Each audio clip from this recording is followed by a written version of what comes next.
doing?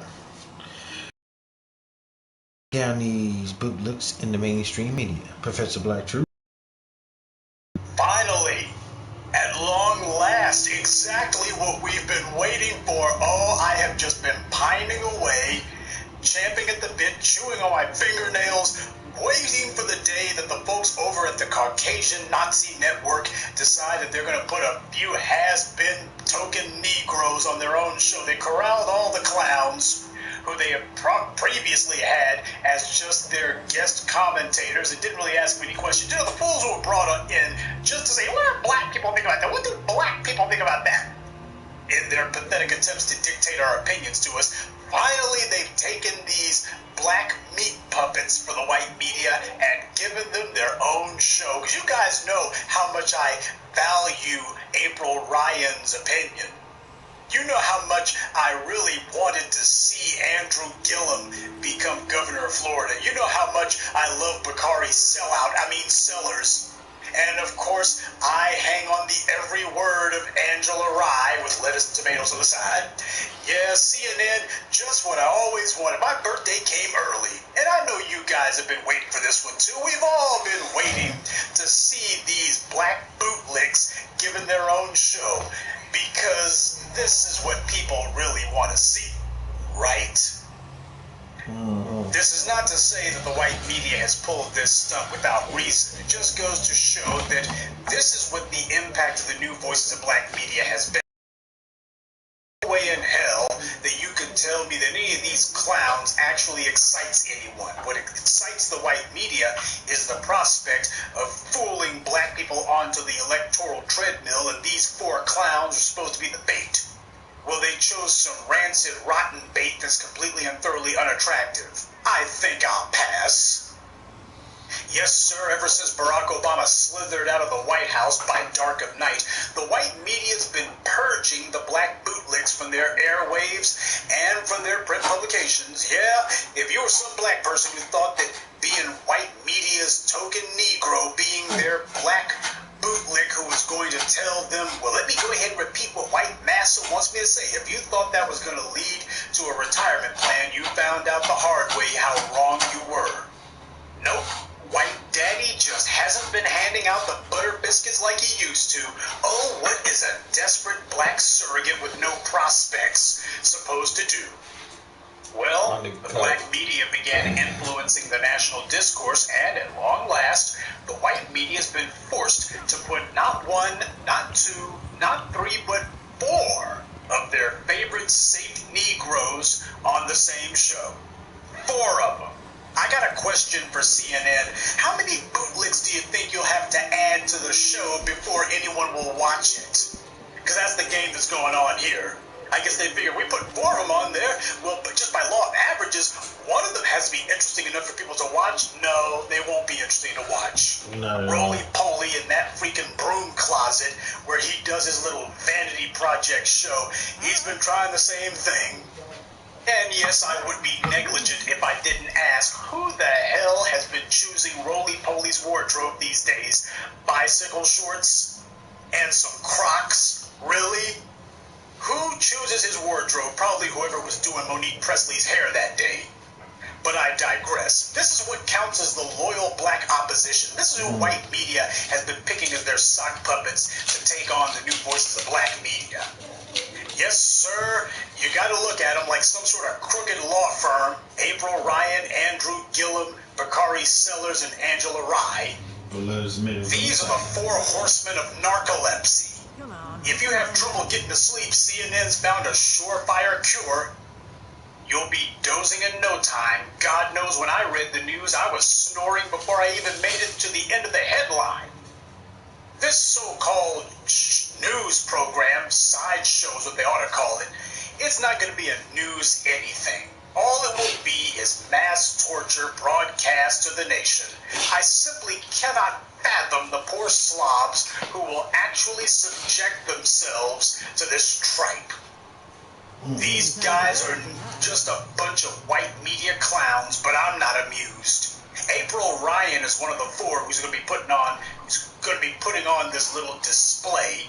She was never very bright, and her only claim to fame is being chronically passed over by Trump's secretary at those insipid White House press conferences. She picks fights that don't mean anything.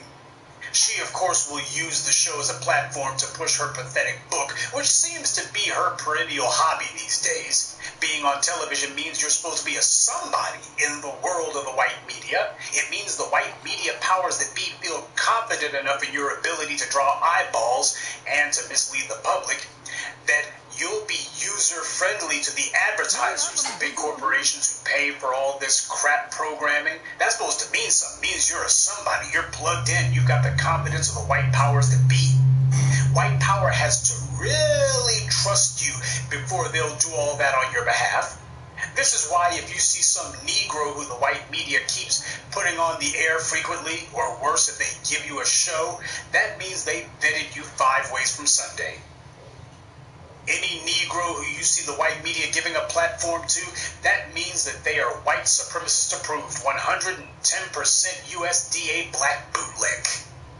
Next, we got Andrew Gillum. He thought that he would be the next Barack Obama, and he is like Obama in one regard. He got crushed his very first try for state office, just like Obama did. You'll recall last year that the white media hyped Andrew Gillum to the sky. Why? He was served the second course of the Last Supper.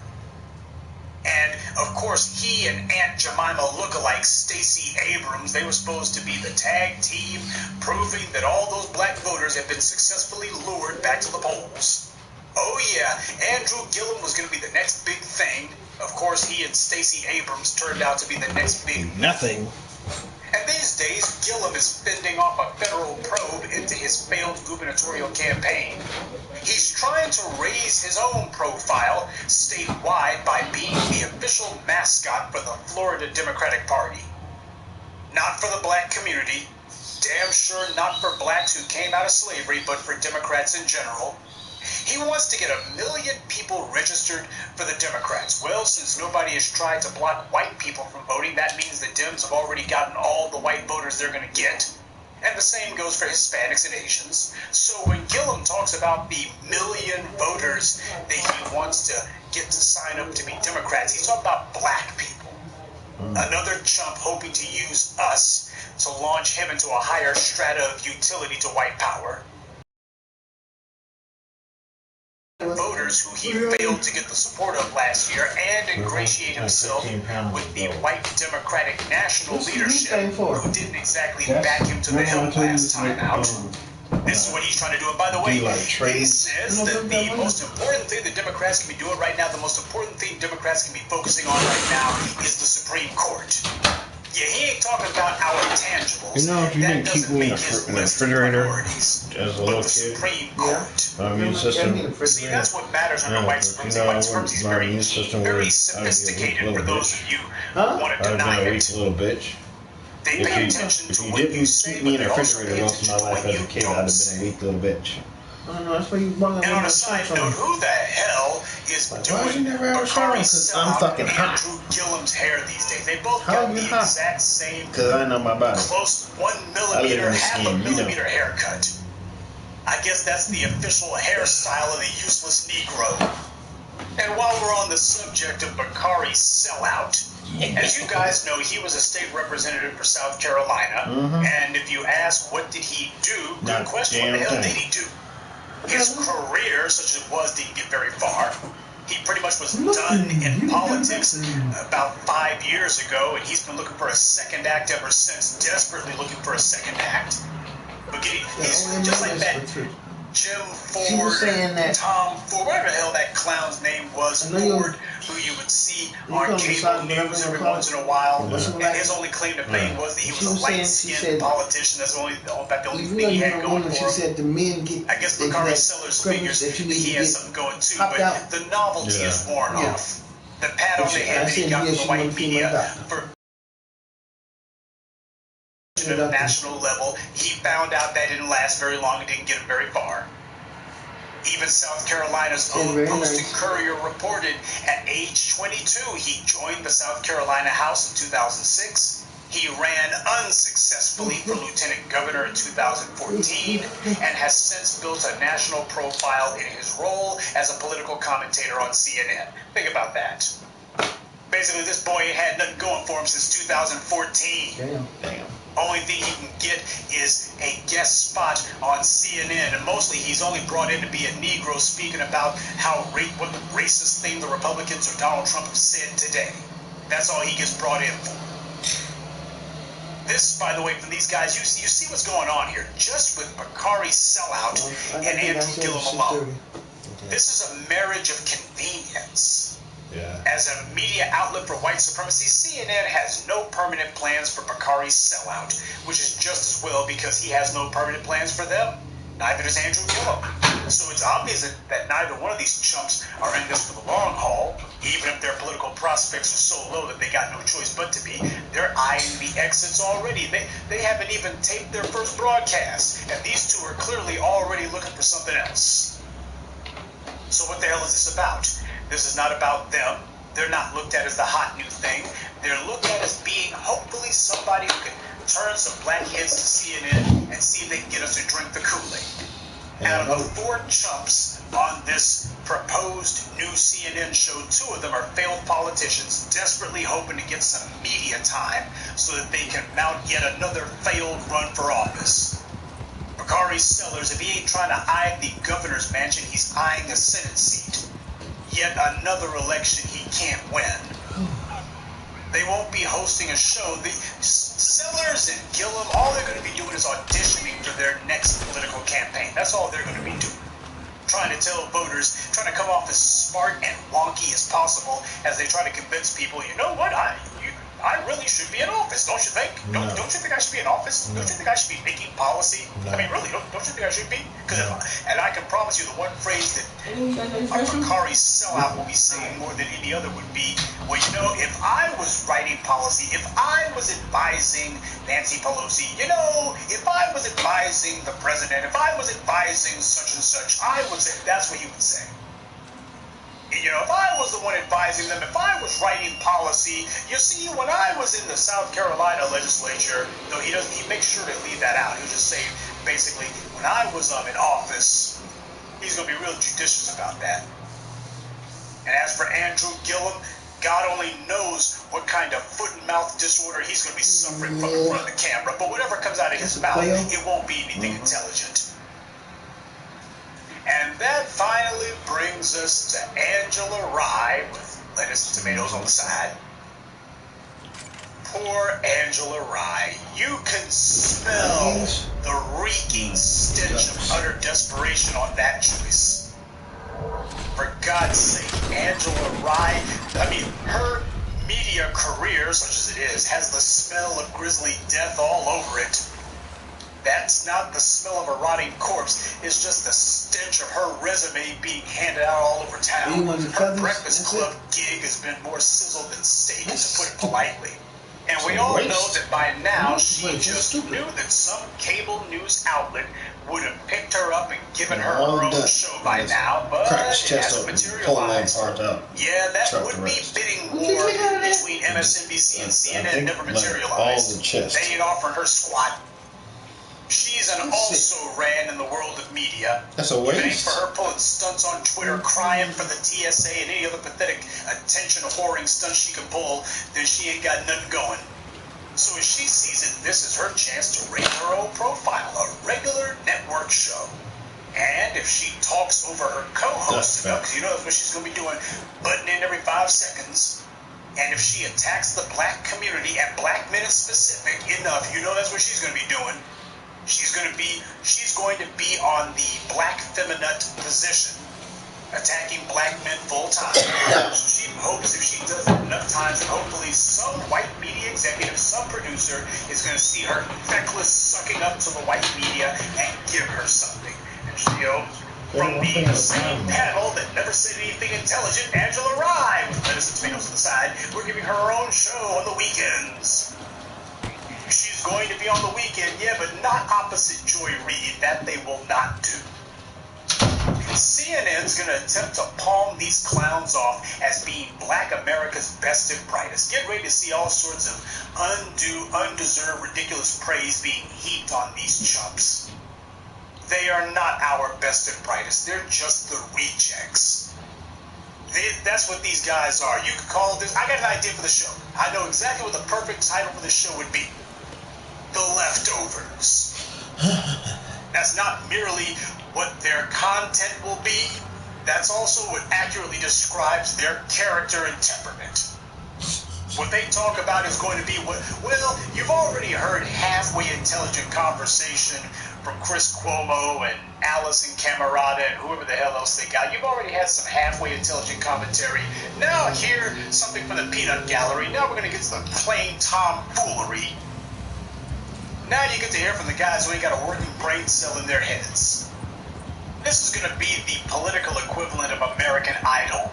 You've got these four wannabes desperately hoping to make it out of the Bush League of media where they're at and get into something meaningful. They want to make it all the way to the AAA. And next thing you know, you're going to have all of them auditioning for the job that they really want. April Ryan desperately wishes that she could be the communications director for some senator, or that she could be some governor, something better than getting her questions ignored at press conferences. That's what she's hoping for. If only she can get a job like that. And Angela Rye's right in there with her.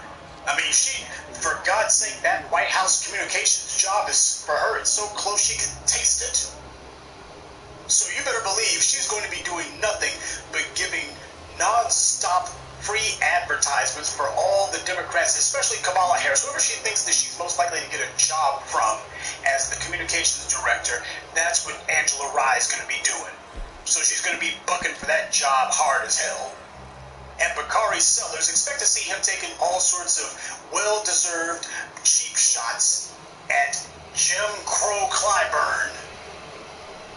And Andrew Gillum saying that's what it's going to be. It's going to be these guys jockeying for position, trying to find out how to impress their would-be future employers.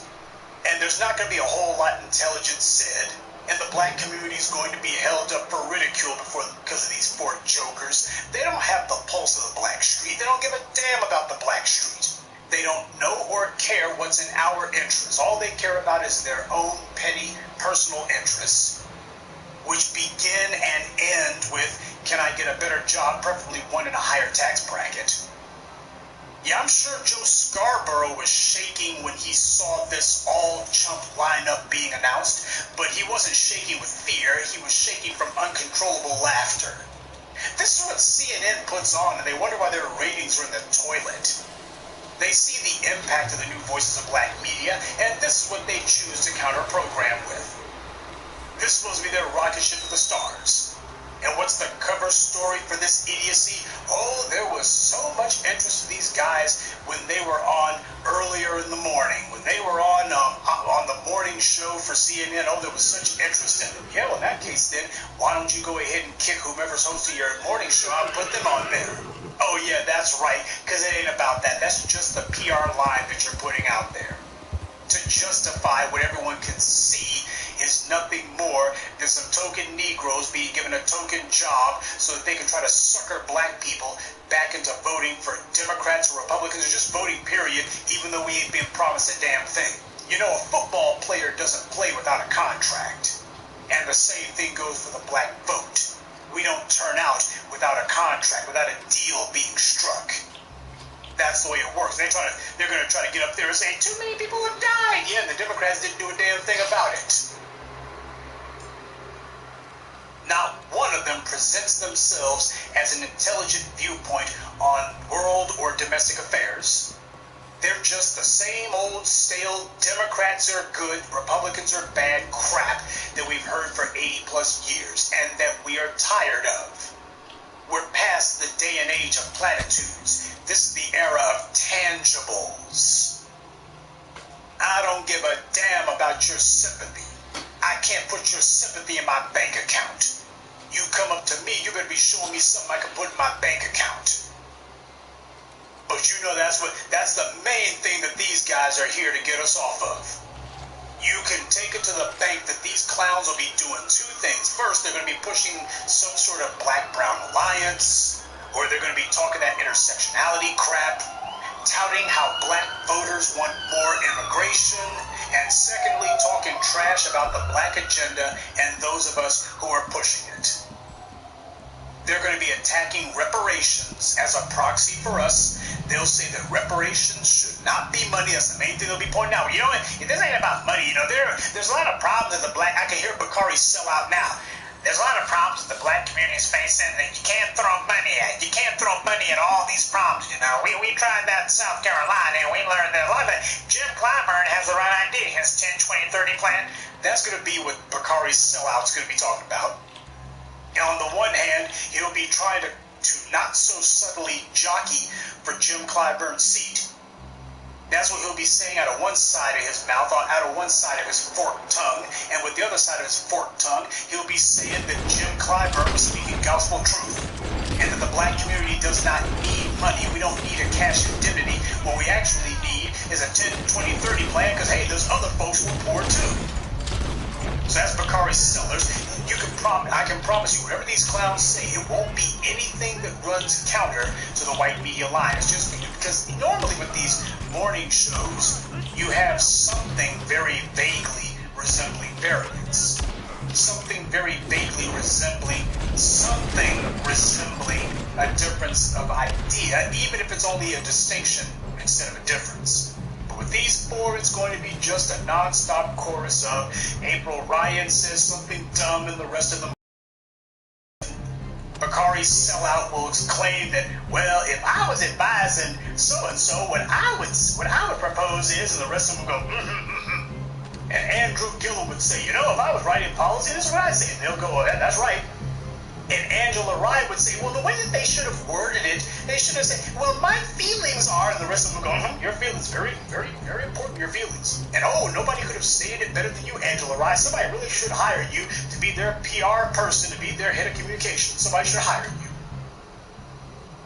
I mean, it would be laughable if it wasn't so disgusting.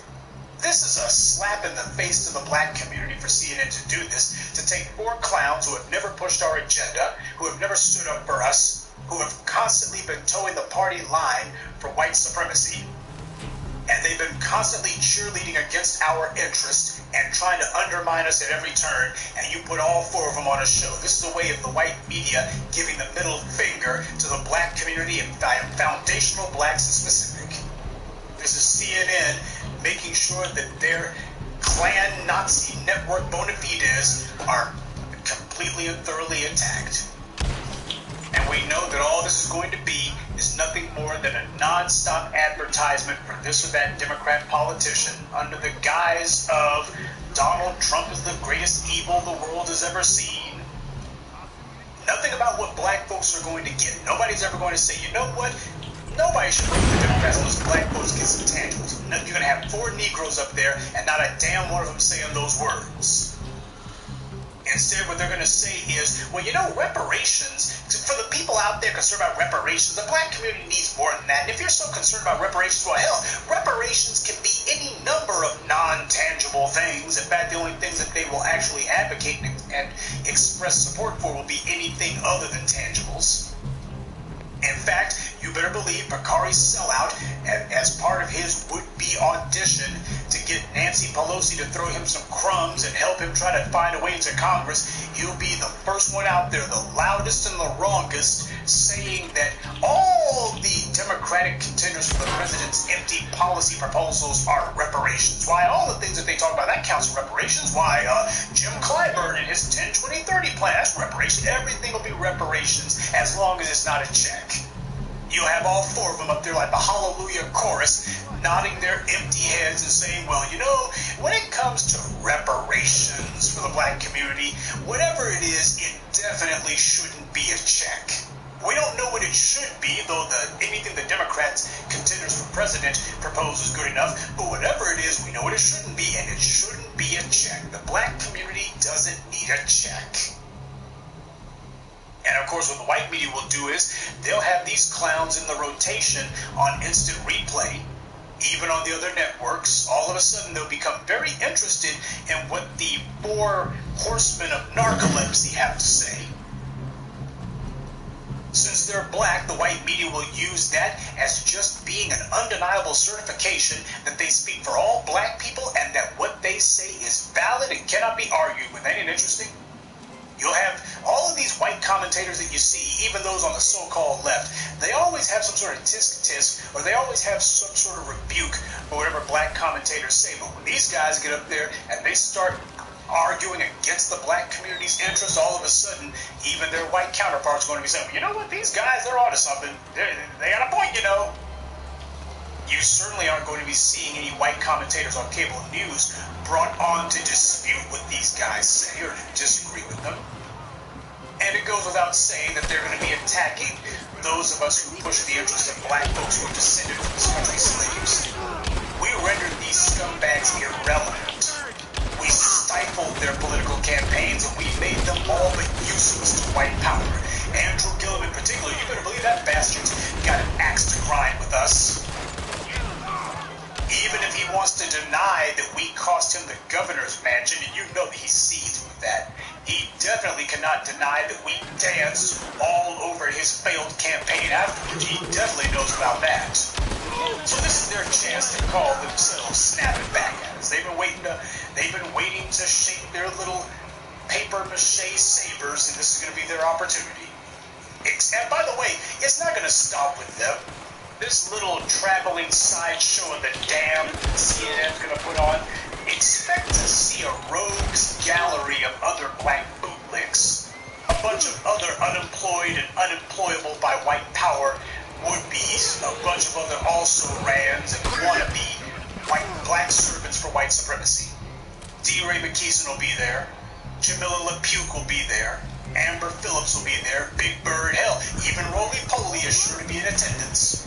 I sincerely hope that he wears his bicycle shorts when he shows up. Oh, it's going to be an all-star lineup of black nobodies and also-rans who the white media tried and failed to make into the new black civil rights leaders. It's going to be a homecoming of nobodies. Well, don't expect me to give these louts much play. These guys don't make agendas. We do. They don't get anyone into office. Hell, Bakari's sellout and Andrew Gillum have already proven to the world that they can't even get themselves into office. So CNN's upcoming black show is obviously their clumsy outreach program for the Democratic National Committee. Black people are beginning to disengage. They're listening to the new voices of black media. They're not listening to these corrupting, crumbling, would-be black misleaders. They're not falling for the trap of voting Republican. There's no swinging from one political party to the other this time around. We're slowly becoming policy-driven and not party-driven. And that's a problem for these black bootlicks, because the only use that white power has for any of them is to the extent that they can successfully lead black people astray. And if these clowns cannot mislead black people, then white power has no use for them. They know that. This is not some glorious return to prominence for these 4 chumps. This is their last gasp before they disappear forever, never to be seen or heard from ever again.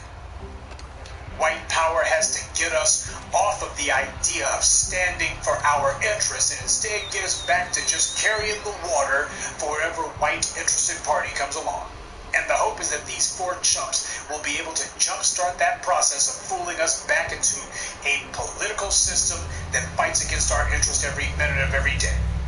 Yes, sir, the con will be on. But this is the white media's classic playbook. And it's quite old. Malcolm talked about it 60 years ago. The white media chooses some black flunky, or a handful of them in this case, and gives them plenty of time on TV and in print to make them prominent. And they make sure to never criticize them. We don't want to be anything that can be used to undermine them. After all, these are our black Trojan horses. So we got to make sure that we praise them to the hilt.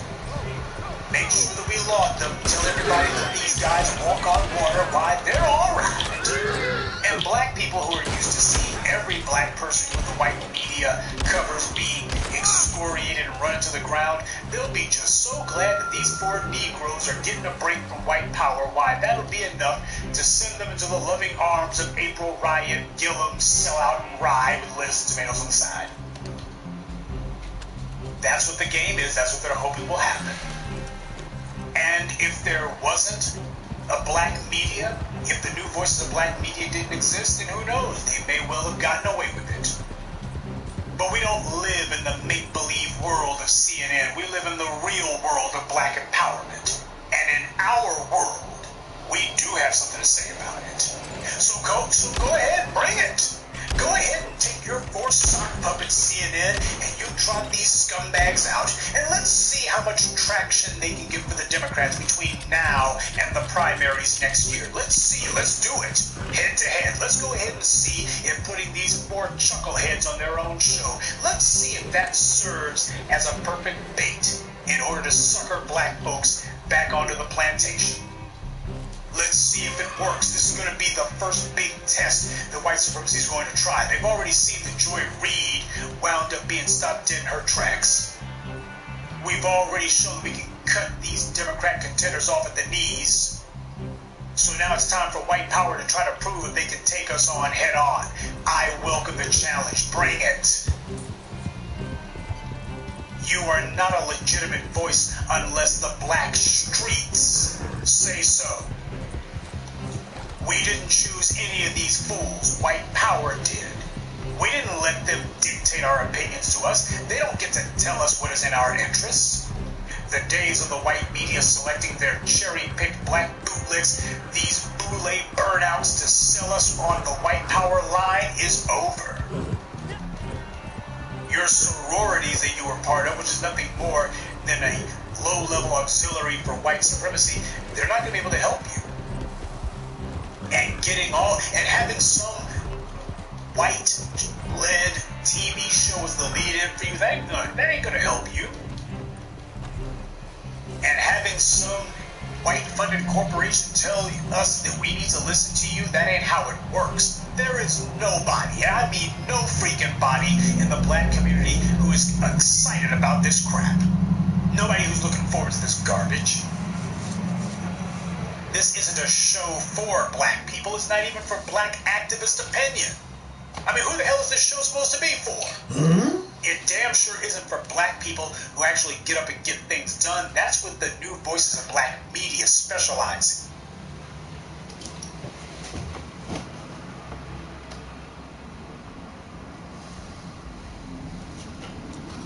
Wait for them to arrive. Let me get a little closer.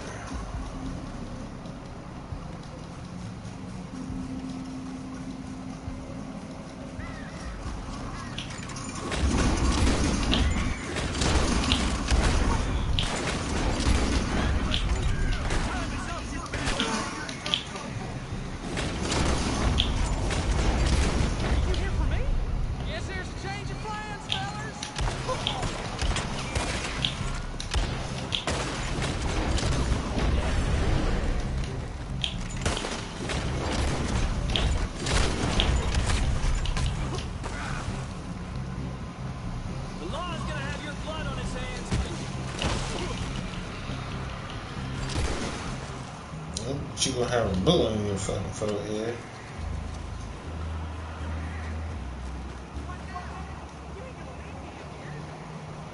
No, I'm gonna grab some stuff first.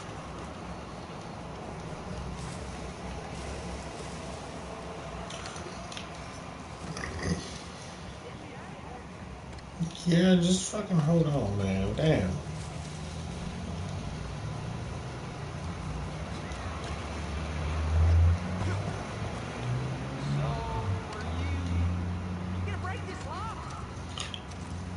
If you don't chill the fuck out, you're gonna make me hurt you, dude. Figuring some shit out right now, damn it.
Netflix.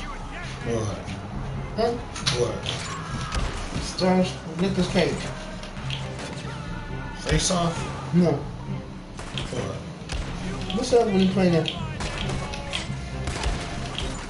Ghost Rider? Yeah, Seriously? the first one.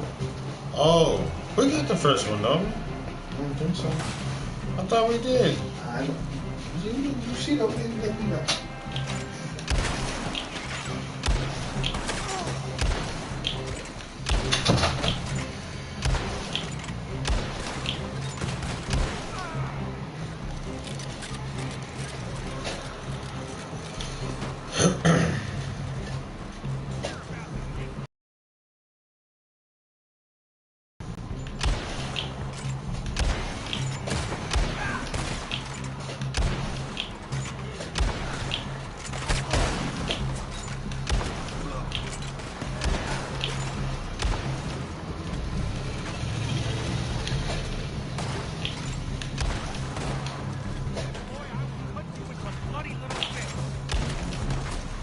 Not with a bullet in the forehead, yeah.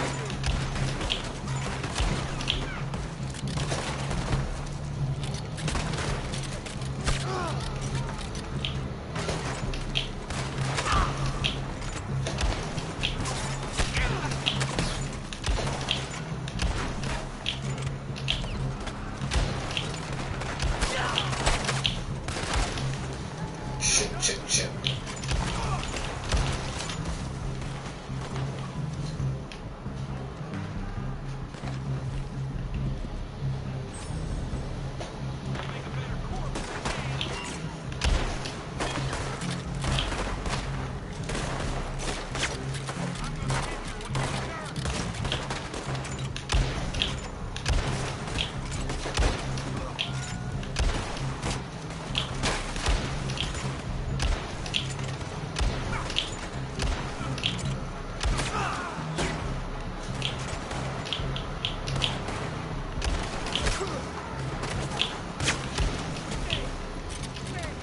Jesus, mother Christ, and everything home.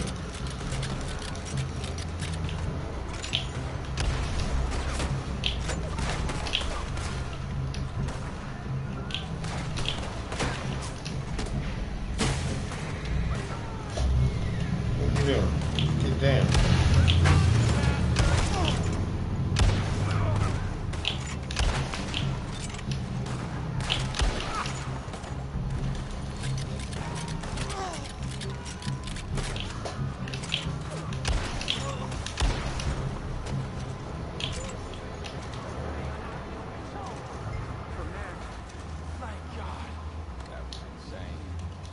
But insane, nigga. Or anyone else decides to show up.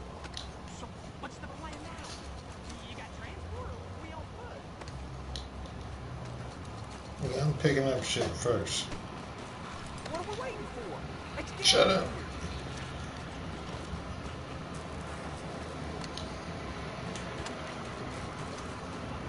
I'm broke, motherfucker. I need money. Shit's expensive.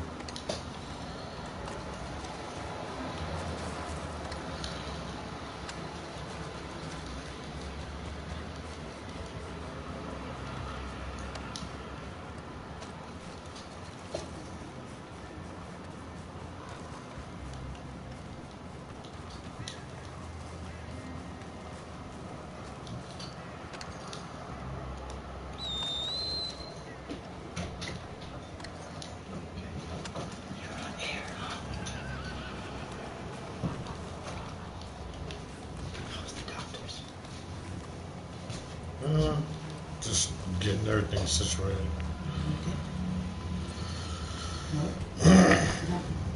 No, just waiting on test results and shit. looking animal you got there. Alright then. Take me wherever my aunt is. Well, get the fuck on the goddamn horse, you dumb nut. Yo, fuck her. Get the fuck on the goddamn horse.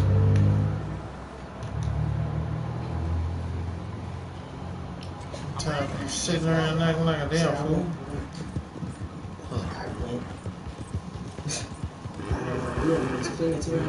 Yeah. No. Set me up a little bit. Sure, now I thought the day was gonna turn out. I don't know. Aunt Maggie. But I ain't trying to get sick. I don't believe it.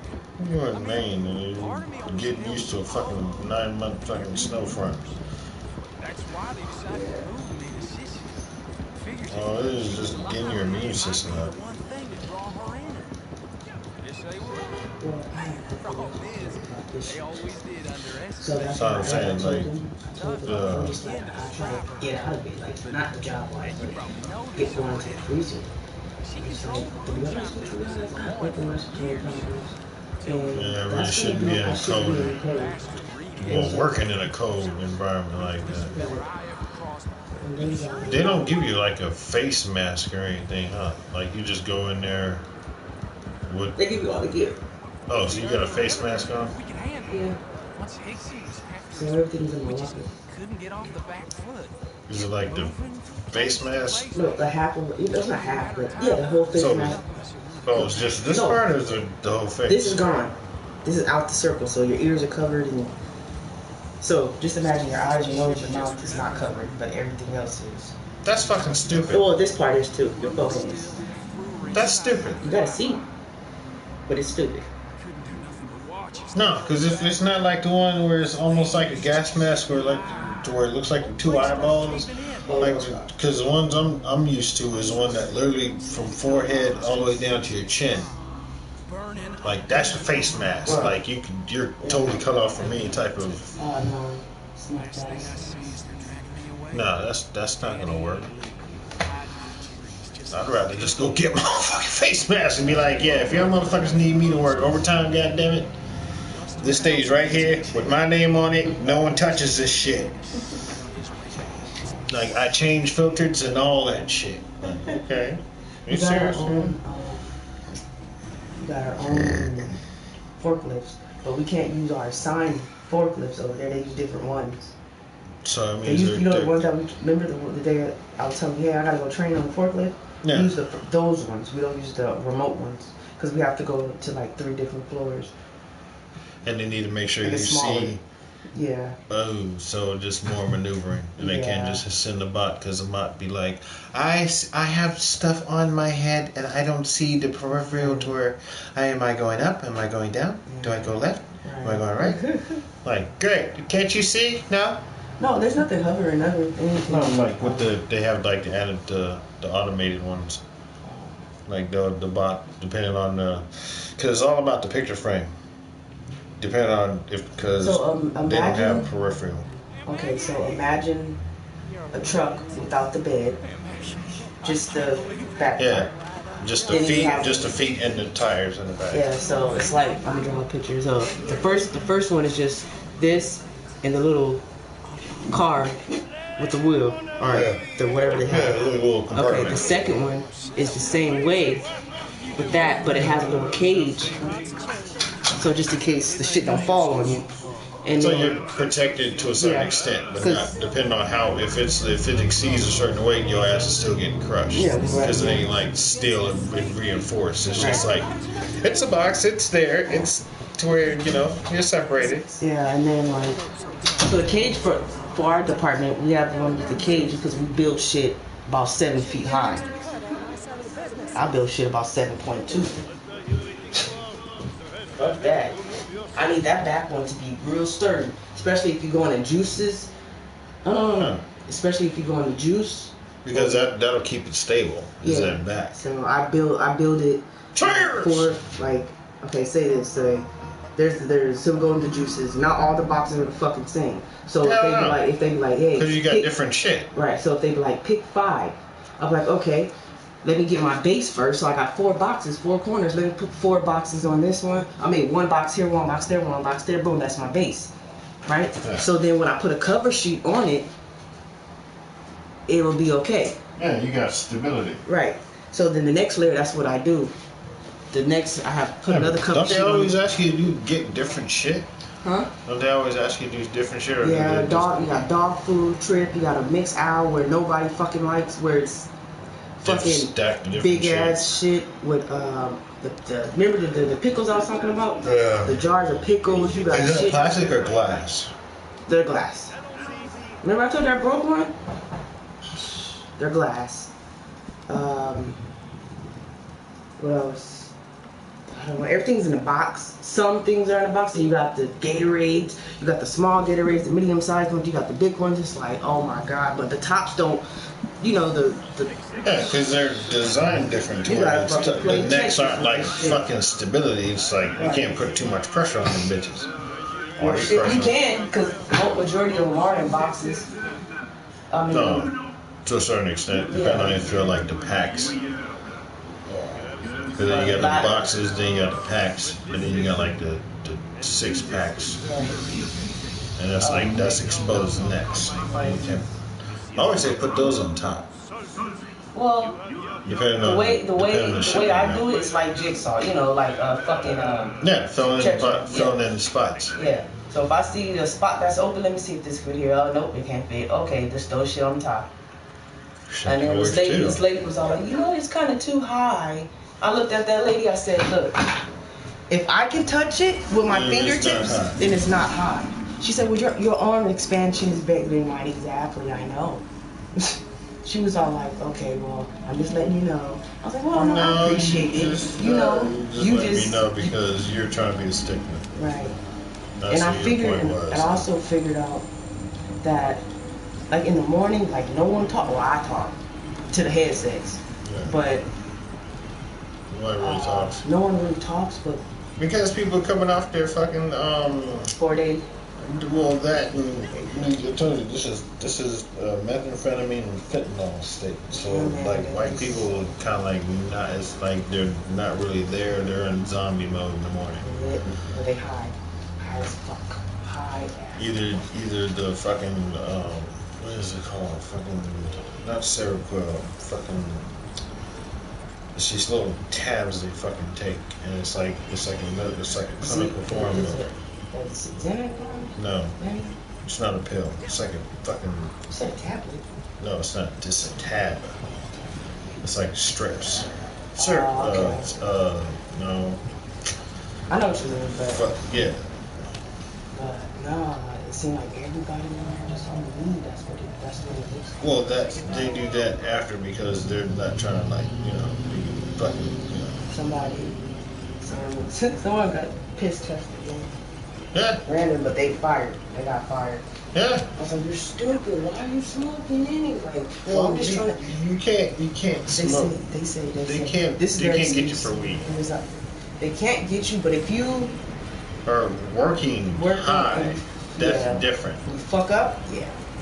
Well, if you can work high and maintain not to like, you can just pace yourself to where it's like, in your mind, you're moving slow, but to everyone else, you're fucking hauling ass. But you've got such a fucking drive with it to where, you're not like over stressing shit. Because that's the number one thing about working in merchandise of a company or any type of fucking business. You're literally just like almost their cash register. So it's like you're dealing with their money, and it's like as long as you're able to make sure that money just keeps going into that bank, right into that cash register, like you don't like it's no big thing to you. But see, my question is, why is the people every single day is the same top 5 people out of almost down there 50 of them on our side? It's about 50, 60 of us, and it's like, why is the same 5 people on top every fucking day? The same 5 people that gets that incentive, and people that don't smoke like myself or myself and some other people. I mean, you be like, that shit is real. Like, you gotta kiss ass. I was like, I ain't kissing ass. I'm still. No, you kiss ass is like, I told you nothing about like, because this state is more like. You know how our family down south, like, niggas is known to come out of families I was like 16, 15 kids and shit like that. Like, white people took that and did it into the how it was supposed to be. Like, if you got 16, 15 kids, out of 16, 15 kids, you need to own at least 10% of where you live. By the time they get old enough, 5 of them need to be running businesses. And 5 of them need to be fucking like in some type of fucking higher stature. I mean, We had that in our black community. Well, we did. That's why we had all them black communities that were literally blown up and fucking destroyed, because the fact that we can acquire wealth by aggregating our fucking money, like, and it literally will put like this. This is 2020. If you give it to where we own at least 4 restaurants, 3 gas stations, 2 stores, and we at least have 4 to 5 of our relatives in the school system, and in the, they ain't even got to be like Congress or anything like that, but just working in the fucking state house. It wouldn't take no longer than 5 years, and we would literally be able to not only own Maine, but we would literally be able to, like, as soon as you cross the bridge from Auburn to Lewiston, like, we would literally be putting that, we would already, within them 5 years, because shit, we run the fucking system, and not only that, we're making this fucking city have revenue. It's no longer called Dirty Lou, it'd be called Chocolate Lou. Oh my goodness. I'm like, baby. The Chocolate Lou.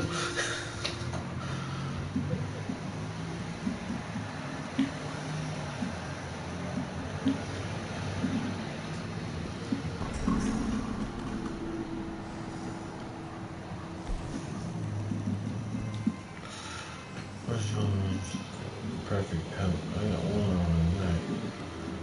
I need like 4 more.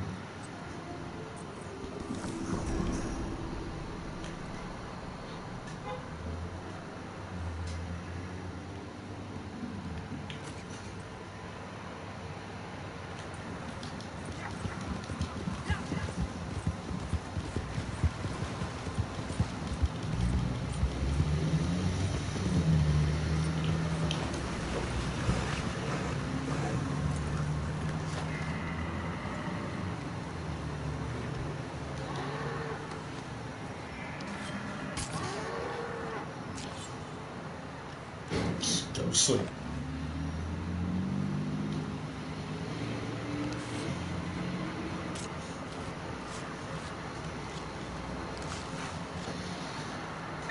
We specialize in reaching out to the black folks who actually are going to do things. There is no black elite comparable to the white community, so this show isn't for black elite opinion. The black Greek fraternity sorority crowd, they don't count. They don't even wield disproportionate influence in the black community, and worse than that, there ain't but a handful of them, so they don't matter politically. Kamala Harris is finding this out the hard way. Alpha Kappa Poe can't help her out at all. And Andrew Gillum, I'm sure what he's thinking, him and Bakari Sellers, what they're thinking is, if we can just use this as a platform to show how much water we're carrying for the Democrat Party, except for Andrew Gillum, voter outreach plan that he's got. We're going to get 1 million people registered for the Democratic Party in Florida. Expect him to be talking about that every 5 minutes. I was at a luncheon for the NAACP, and I was also at a luncheon for the Urban League. Had their luncheon, and we were talking about getting more and more people of color signed up to vote. Expect him to be doing that. And Angela Rye talking about, oh, there are so many people who are so excited while I was on the breakfast schlubs, and that's what this is going to be. It's going to be pathetic. It's going to be desperate. These guys will be so busy trying to audition for their job, for the real job that they want, with this or that administration or for this or that office. They're not going to have much time to be carrying water and singing the praises of the Democratic Party. They'll be too busy singing their own praises, and that's fine by me. Black empowerment doesn't suffer fools gladly, but white supremacy, when their backs to the wall, they have no choice. So this is what the white media trots out as opposition to the black media. And as we continue to force a black agenda into the political discourse, the white media is going to step up their efforts to give the butter biscuit bootlicks a temporary gig. Expect for this stunt by CNN, expect this to attract more of their black bootlicks like flies to feces. This is not the last of the type of cynical effort from the white media that we're going to be seeing. Expect to see more like this. So family, we're going to have to step up our efforts. White supremacy has lost control of the narrative. We have seized the initiative. And this is their pathetic attempt to try to take the narrative back, to try to find a way to get out in front of us. It's up to us whether or not they're going to be successful. Because while it is good to get our yucks at how pathetic this effort is, what these guys are about, what they're hoping to do is anything but fun. We stand at a critical juncture right now. Will it be black empowerment, or do we dial ourselves in for another 60 years of running in circles? Except we ain't going to have that long, because white power's already figured out what the end game is going to be for the children of American slavery. They've already figured out what they're going to be doing to snuff us out. And these guys are supposed to be officiating that process, standing there and saying, well, the black community has much bigger concerns than survival. The black community's got far more important things. Andrew Gillum will be talking about freaking the Supreme Court, a Supreme Court that ain't never ruled in our favor one damn time. And Bakari's sellout will be talking about how we need all kinds of policies, except for the ones that get us tangibles, how that's not something we actually need. And Angela Rye, with lettuce and tomatoes on the side, she'll be talking about how she knows so many young black people who agree black people don't need a check. And the Supreme Court is the most important thing. I've talked to so many young black people, and they tell me all the time that they're worried about the Supreme Court, and the Supreme Court really matters, especially as it pertains to immigration. Black people in America are very concerned about immigration. They're very much concerned about that. And April Ryan the whole time saying, I'm writing a new manuscript for my next book, and the first chapter is black people don't need a check. What they need is open borders and more immigration, and they also need to, and black people are more interested in LGBTQ, RSTU, VWXYZ than they are anything else. Look, say what you want about the new voices of black media, but the one thing you cannot say about us is that we're not actually discussing the things that shake the halls of power. Nobody tunes in to the new voices of black media and gets some mamby-pamby milquetoast commentary. What you get is a high voltage line, because we're talking about power. We're talking about what interests you. We're not trying to get you interested in what's of interest to us. We're telling you what the hell is in the interest of you and your children so that our people do not favor this group. We're not interested in backing or supporting or propping up or pushing anyone else's agenda. We're trying to push our own. We're not attempting to make ourselves useful to white power. We're trying to make ourselves empowered for black people. Don't expect that to ever be the topic of conversation for these four. But do expect for them to be making some feeble attempts at trying to use our verbiage, at trying to appropriate our language, and trying to misrepresent the very interests and issues that we are promoting and pushing and advocating. Expect them to try that. This is supposed to be what these clowns are doing is supposed to be what passes for a highbrow version of the breakfast schlubs. See, they've already tried trotting out some wannabe hood guys, some guys who are trying to use the patois of the streets. They've already attempted to trot them out and use them to give a pass to the Democrats. Oh, I'm going to mention, we got Charlemagne the Fraud. He's going to mention reparations in passing for a hot minute. He ain't going to press anybody on any issues. He's not going to demand specifics, and definitely ain't saying, look, if it's not a check, it's unacceptable. He ain't doing that.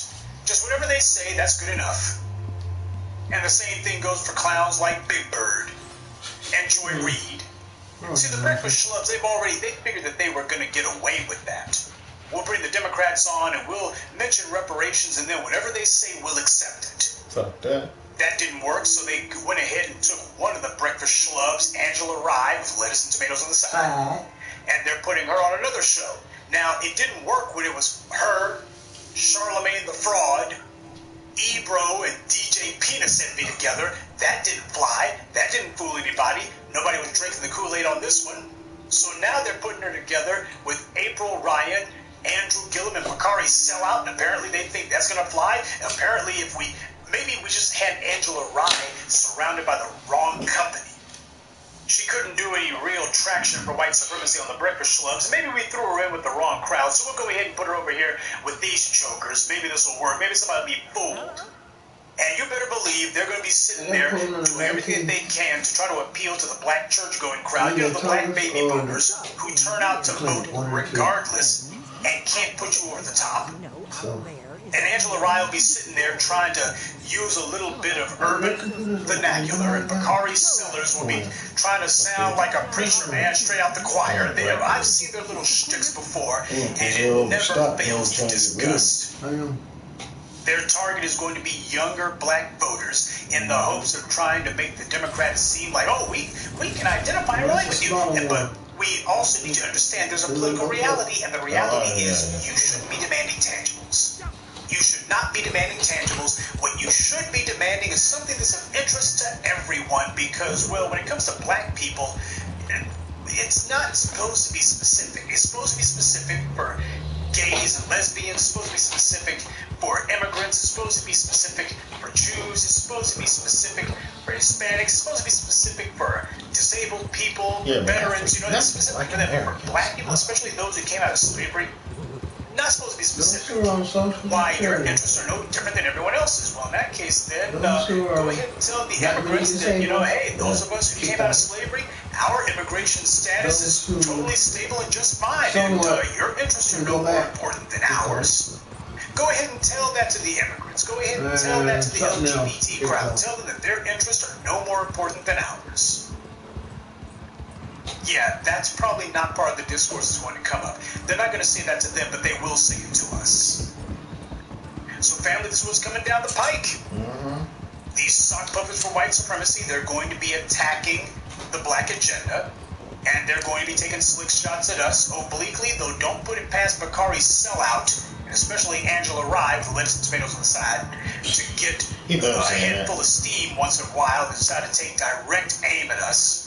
Expect that, especially when they see that their efforts are not panning out. And their white producer bosses are coming down on them and telling them, God dang it, if you don't start misleading these Negroes, if you don't start getting some traction, if those poll numbers don't start to change, you know, you bastards are out of here, and you know this is your last stop on the train to oblivion, you know that. Before it's all over, these clowns will be nutting up just like roly-poly. They'll be doing all sorts of attention whoring perversion. They'll be cussing and carrying on and throwing insults and making direct threats. Expect to see that happen, just like Big Bird. Every time you saw him, he was constantly quoting Dr. King. He was always saying, that's the reason why I got my talk show, so black folks can talk it out. Yeah, but as soon as he started feeling the heat and he started getting confronted, he started swinging on people. Wasn't no non-violent nothing from him. He just started swinging on people. Well, that's what these clowns are going to do in a rhetorical sense. They're going to be out there cursing like roly-poly, and they're going to say, well, you know, we hate to get a little bit raw, but we got to with some of these people. And, you know, as we say back in South Carolina, as we say in Florida, as we say in New York, as we say in D.C. and Atlanta, expect them to get a little street, a little hood, a little colored with their commentary. But that's only going to be when they're talking about us. So the same kind of profane shenanigans that you saw from roly-poly, and the exact same pitiful lack of self-control and composure that you saw from Big Bird, you'll be seeing similar acts and antics from these four. Hell, even if it's not their idea, they'll have to put them up to it. I'd be lucky if I get $10. That's a shot. Get a little bit of attention. Yeah, I know. Those guys online. Let's see if we can get them to talk about you guys without them understanding not all publicity is good publicity. Yeah. And not all people that you reach with your message are going to be receptive to it. There are some audiences who are never going to give a damn about watching you no matter what you say or what you do. That's part of the reason why networks invest so much in networking and marketing. They try to find out who the hell is this show geared toward. You try to bring in the Fox News crowd to watch freaking Don Lemon, it ain't gonna happen. One, they don't like black people of any stripe, color, or spot. That's the reason why there are no black conservative commentators who are ever going to be as popular as Sean Hannity, no matter how much trashing of the black community they do. They're sitting here trashing the black community just to get one or two crumbs, but they ain't never gonna get that brass ring.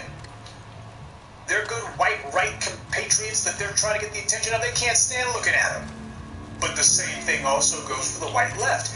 They can't stand looking at black folks. These Negroes are going to be a Hail Mary pass by the white media to see if they can trick us back into the process. And when that falls flat, expect to see these clowns put right back out to pasture. Only this time, there's not going to be any network coming along with some half-baked scheme to give them a platform.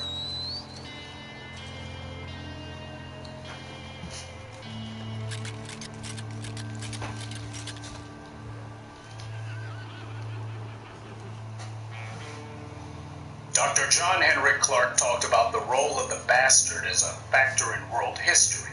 Now, when we're talking about bastards, we need to make sure that we're talking about them not merely in a biological sense. That's the most obvious context, but it's not the only one. And certainly when we start talking about the control of people over spaces and time, biology is just a small part of the equation. You also have political bastards and social bastards.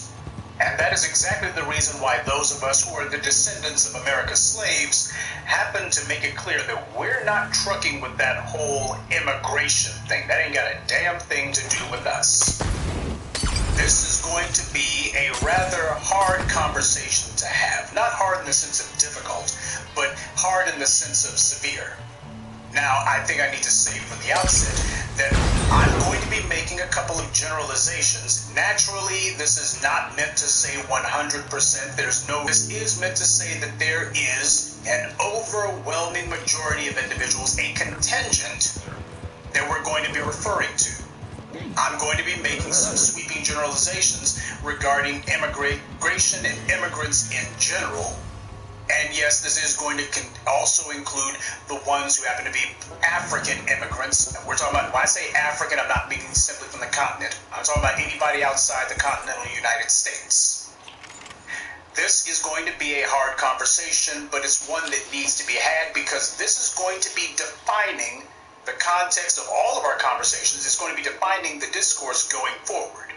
When we talk about hitting the reset button, those of us who are the descendants of America's slaves, hitting the reset button, what that means is we're going to be resetting what everyone should expect from us, because there's a lot of things we've been thinking, a lot of things we've been saying, a lot of things that we've been feeling and knowing to be true, but we haven't been saying it, and we've conditioned people to believe, oh, black folks, they're just fine with everybody else being allowed to eat off of their contributions, and we're not. And we need to make that clear, and we're going to start by debunking these would-be black spokespeople for us, who the white media, because white media is the propaganda arm of white supremacy. You got these mulattoes and these immigrants who are going to be speaking for us, and the mulattoes in many cases are themselves immigrants, so you've basically got one group that is not in the tank for the descendants of America's slaves, and then you've got compounded with another group who are not. That's white supremacy stacking the deck. You've got one group of political and social bastards compounded by another. And that's deliberate. Imagine if you had a group of people who you wanted to get rid of, because politically these people are a liability for you. They're on guard against you, however, because you've been attacking them for 500 years straight. I mean, you can't just go in on them and destroy them outright. You'd like to, but you would have to have a politically acceptable reason. And every time you try, whether it's right after the Civil War or the 1960s or before that, just before World War I and then afterwards, or what we've been going through now with this latest race war, every time that they try is we're finally going to finish those niggers off. Well, it doesn't go according to plan, and the rest of the world looks and goes, you white supremacists in the United States, you're just a bunch of savages, so it becomes a problem. So what you need is, you need to strangle this target group over time. Hey, you're willing to wait, you got all this luxury, you got all these resources stockpiled, so you can afford to wait for the payoff. But you also need to make it look like you didn't do it. So you bring in some other group of people, or better yet, group of peoples, multiple groups of people, so that you can say, well, can you really? It's not like we brought in one specific group to do them in. Why just all these other? You know, if these guys were really so aggrieved, how come these other groups aren't having those problems while you're busy floating loans to these immigrants, while you're busy giving them grants, And you also make sure that you're picking people who already had a good education in their home country so that they show up, hit the ground running because they had all of these advantages from the jump. Meanwhile, black people, on the other hand, are subjected to a relentless, never-ending, hyper-aggressive deprivation of resources, attacked across the board. The infrastructure is weaponized. The economy is weaponized. The law is weaponized against them. Oh, you got somebody who's descended from America's slaves? Well, these guys are a problem. On the other hand, you got some biracial chump with a Kenyan father who didn't even stick around. Well, he's all right, because, we know that he's not going to be holding a grudge about that whole slavery thing. It's a political operation. These immigrants being brought in, particularly the foreign-born black immigrants being brought in, these guys are part of that political plan, whether they wish to admit to that or not. And while not every single one of them's on board with it, let's be bluntly honest here, most of them are. And no, you are not going to tell me that I need to go ahead and sift through every single one.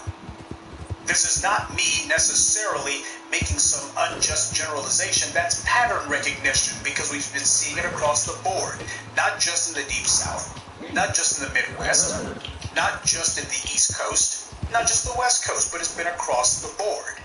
Now, much of that has been because white supremacy gets to vet whoever they let in, so they make sure you got on the tap dance shoes, and that you make sure you got an empty plate so you're advertising, I am looking for butter biscuits.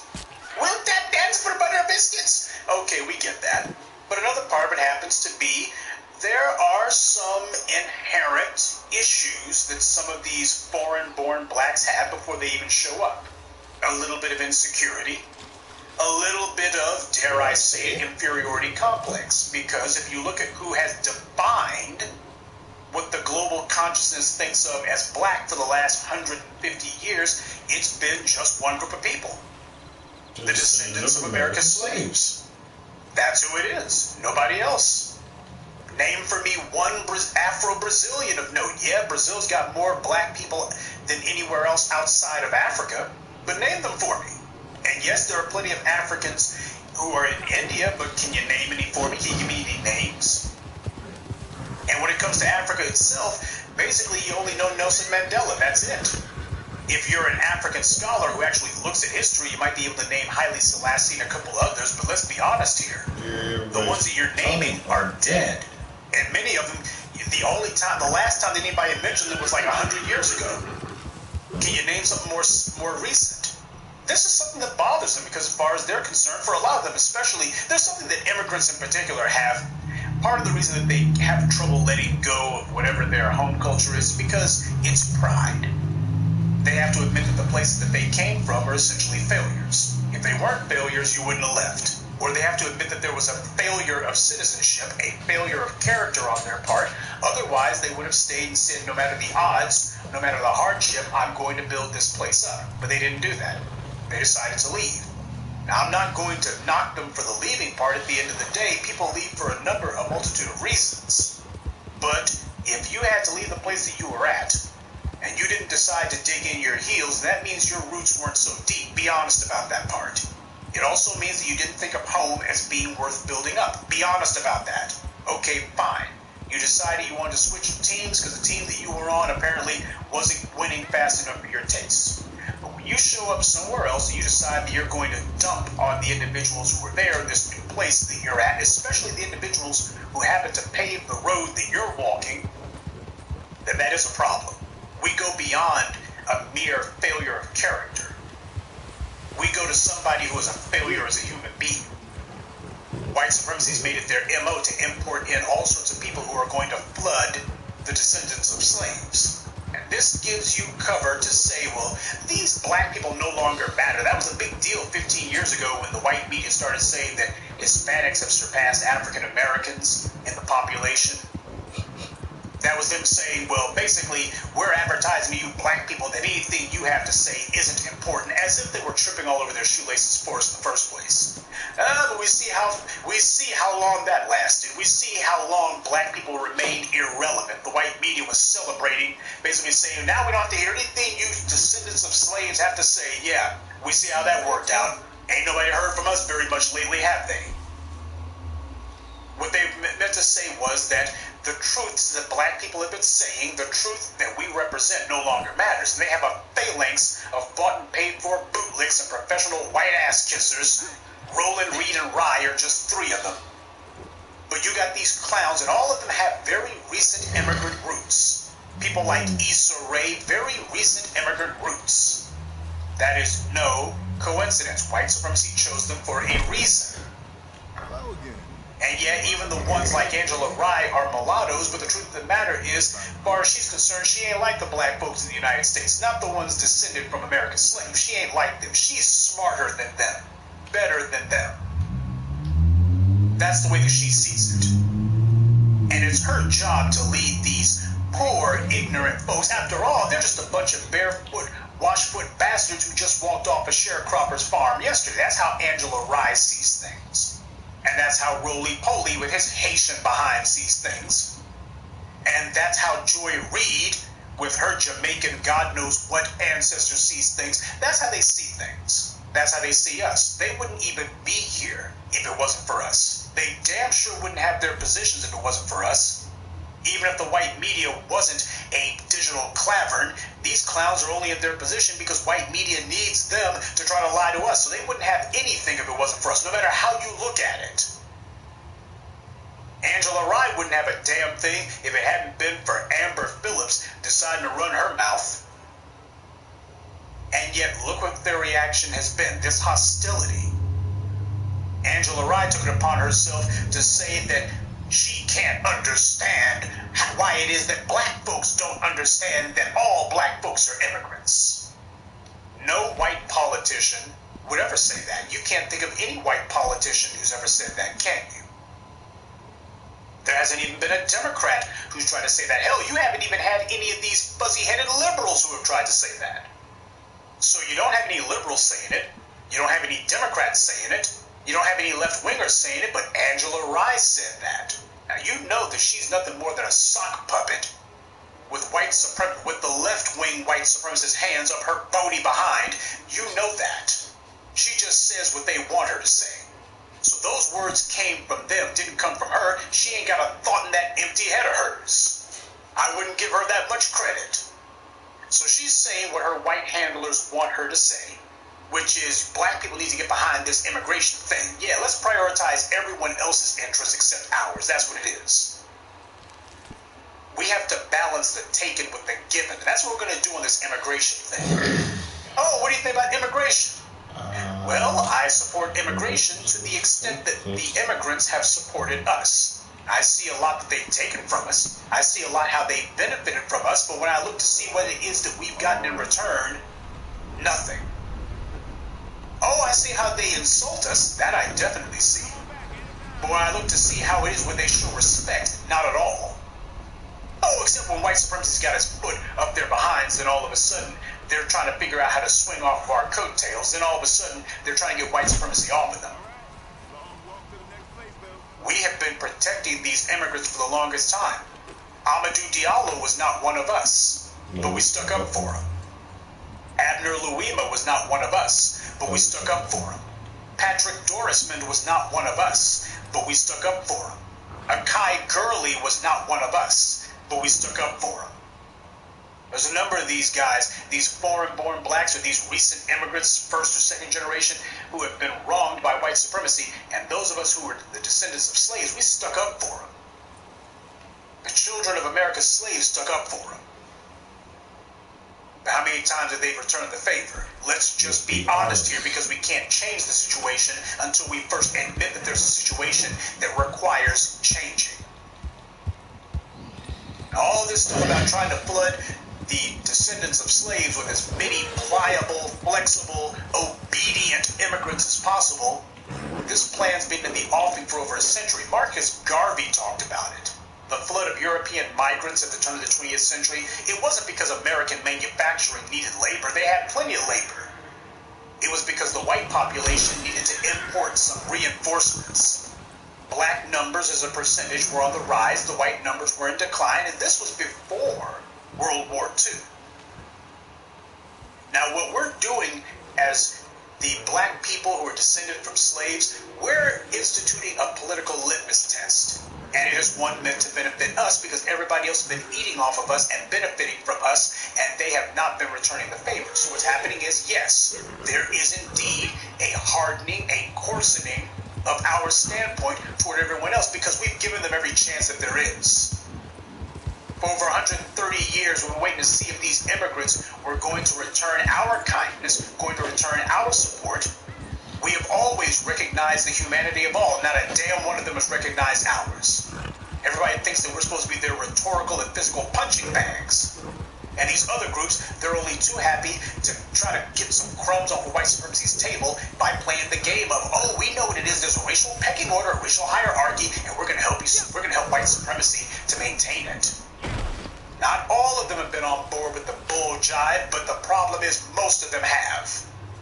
Upwards of 90%. I can count on one hand the numbers who have not. And I said it.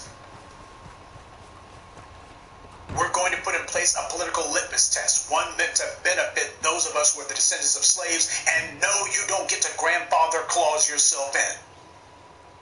While there do happen to be brothers and sisters from the Caribbean who I respect, those from South America who I respect, those in India and the motherland who I respect, when we start talking about the path that we made and the bricks that we laid here in the hells of North America, sorry, but that don't include the Jamaicans, Haitians, and all the others. Sorry, but that don't include you. By and large, there are very few of you who can say that it does. Most of you, it don't. America was doing everything it could to keep the vast majority of you out. Most of you only showed up in the last 50 years or so. This ain't about trying to spare your feelings. We need a righteous dose of just hard, honest truth here so we can get this thing straight. How do we separate the people who actually want black empowerment from those who white supremacy sent to mislead us? Who white supremacy is hoping are going to dilute our political and social potency? Who think that they're going to derange our internal politics? Well, first of all, what we're not going to do is we're not going to argue. We're not going to get into long, drawn-out discussions with anyone. We're just going to tell them that we're pursuing a black first agenda. That's all we got to do. And that we're going to be politically selfish. We've earned the right to be. And at this point, it is a prerogative for our survival that we be politically selfish. We have tried everything that we can to decide that we're going to be the most altruistic people on earth, and the only thing that it's done is it's put us at the point where we're on life support now. And all these folks who've been eating off of us, benefiting from our struggles when they put nothing in the kitty and haven't lifted a damn finger, but they're showing up to try to walk off with the goods. Forget it. The days of us deciding that we're going to make ourselves into sacrifices on the altar of showing everybody else how humanely we can treat them when they treat us like dogs, those days are done now. So you're going to be finding a very different group of the descendants of slaves. These people who have been trying to be everybody's buddies, all of a sudden you're going to find that we're going in the opposite direction. And I don't give a damn if you say, well, now it's an overcorrection, so the hell what? That's okay, we'll sort that out later. Much, much, much later. Say 150 years from now. Come back and talk to me in 150 years, and then we can talk about correcting the overcorrection. But we're not looking to make any alliances. In fact, we're looking to keep people at arm's length. Talk about what will be done to uplift those black people who came out of American slavery. In other words, the vast majority of black people in the U.S. And you'll find that the conversation is like truth serum. You want to find out where these so-called migrants really stand? Start talking about things for the descendants of slaves. Go ahead and start talking about things that are going to benefit us. And right immediately, they'll tell you exactly where they stand. Go to a politician and start talking about what's going to be done for those black people who are the descendants of slaves. What's going to be done for us? Those of us whose ancestors came out of the slavery experience. What's going to be done for us? All of a sudden, they'll be telling you, Cory Booker, he's sitting here talking about, well, listen, not everyone sounds just like Kamala Harris. So you see, you got your two multiracial candidates, and they sound exactly the same. Cory Booker saw what happened to Kamala Harris, and I guess he's figuring to himself, well, they're going to jump on her, and I'll be able to sneak by. After all, I don't have her baggage. I don't have her injustice record. And you can't say that I'm the descendant of immigrants. Oh, I got a couple of slaves in my family tree. Can't tell by listening. Or what's going to be done with Cory Booker is we're just going to make sure that everything that he says, is remembered, and that we hang it around his neck and don't allow him to run away from it. Just like we're not allowing Kamala Harris to run away from her reprehensible injustice record, we're not going to let Cory Booker run away from all of this tap dancing and weaving and bobbing and dodging that he's doing as far as what's going to by doing right in regards to us. He's not going to do right by us. That's fine. We're going to make sure he doesn't forget. So when he goes to AIPAC, we're going to tell him, you tell the Jews that, well, I'm here about everybody. I'm not here just for, I'm not representing one group. This is about everybody. When you go stand in front of AIPAC, you tell them, as far as foreign aid goes, and that $38 billion in defense spending that's going to be given to them, tell them, well, it's about everybody. Why do you keep talking about this Jewish state? It's about everybody. Go ahead and do that. And when the gays come up to you, tell them the exact same thing.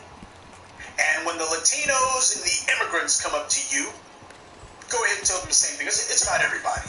Because if you start talking to them about specifics, then I'm going to be asking you, well, whatever happened to it ain't about everybody. Make sure that he knows that. He's a political liar. We're going to brand him as one, and we're going to give him enough rope to hang himself with. He thinks that he's going to pull a slick one, and he won't. We're going to make it where the conversation is dominated, not merely that we're a factor, or we're going to make it sure that the conversation is dominated by what the descendants of slaves are going to get. And what you'll find is the bootlicks and everybody who's been trying to perpetrate a fraud, talking around our interests, they're going to start getting real scared. Now here's a homework assignment that I'm going to start banging the drum on in the following weeks and months. We need to make sure that we compile a list of what the campaign appearances of Kamala Harris are going to be. Her in particular, because the white media is going to be trying to push her. They think that she's hopefully can be the most saleable candidate. She's shown that she's willing to go in on black people, so to them that makes her a priority. They like Cory Booker, but they prefer Kamala Harris. We need to make sure that there are going to be some B1 brigadiers who are going to be present at whatever campaign stop she makes. Present at whatever town halls that she's at. Do whatever you gotta do, say whatever you gotta say to make sure you get in front of that microphone and confront her with her record. Make sure that wherever she goes, she has to hear about it. Make sure that wherever she goes, her so-called supporters, who by the way are merely supporting the fact that she's gonna maintain the racialist pecking order, make sure that they hear about it. Do not make it where she gets to run from it. The white media will try to conceal it until they can't. You make sure, in fact, take your doggone camera with you. We need some YouTube moments. Those of you in the sound of my voice, you know damn well where the hell it is that she's trying to have her little rallies at.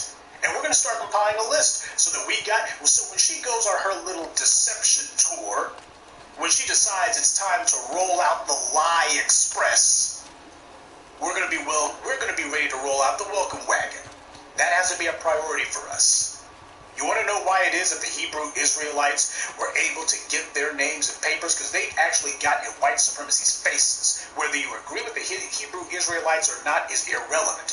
The point is they showed that they can occupy physical space, and they also showed that these guys are operating offline, and that they're doing it in a way that they can't be ignored. They've got their interests, and they intend to promote those interests aggressively. I hardly believe that we should be prepared to do any less. So that's going to be the homework assignment coming up in the following months. Be ready. A lot of people have been asking, what the world can I do? Professor Truth, what would you want me to do? I want you to find out where it is that Kamala Harris intends to have her little rallies at. And we make it a point that wherever she goes, she has to hear about this. She's got to hear about her record, and she's also got to be told black people aren't voting for you. Hell, it would be worth it just for you to point out, Kamala Harris, you are fooling no one. Black people are not going to vote for you, and this rally is all for nothing. These good white folks you got here, they're going to turn out on election day, and you will lose. Make it where people understand that the black community is against her, and that they know why it is. It's going to be up to us to put our agenda for the descendants of America's slaves on the map. It's going to be up to us to do that. It's going to be up to us to make that a factor. But it's going to depend on how aggressively we do it. They're going to hear from us whether they want to or not. We know they don't want to, so it's going to be doubly sweet. We're going to be torturing these guys every chance we get. Every time they look up, oh God, here they come again. Damn right, here we come. These foreign-born blacks, they need to understand something. Their ancestors came here after slavery was over, but they know how they got here. They know full well how they got here. By convincing a racist society that they weren't going to rock the boat. And indeed, they haven't. They didn't climb the ladder. White supremacy allowed them to have a few crumbs and a few token jobs. But it went to their heads, and we got to be honest about that. Now, this isn't every single last one of them to a man, but it is most of them. And we're going to stop being bashful about that reality, and they're going to stop denying it. The days of letting them say, no, that was them, that was not me. No, forget that. We are in the fix we're in now precisely because we refuse to admit to what's right in front of us. We've been making exceptions for everyone, and what a surprise. When it comes time to talk about the people who have been putting the daggers in our backs, we keep giving a pass to everyone. We keep giving everyone amnesty on that crime, and what a surprise. In the end, no one gets accused. No one gets the finger pointed at them. No more. We built this house. Those of us whose ancestors came out of slavery, we built this house. And those of us who have been in this country ever since without being blood did that. Our suffering did that. Our degradation did that. Our righteous struggle, which no other group of black people on the planet have been able to replicate. Our struggle did that.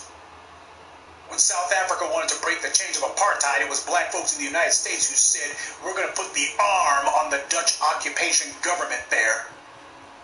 Boycott, divest, and sanctions. Before the Palestinians, it was black folks in the United States pushing for that.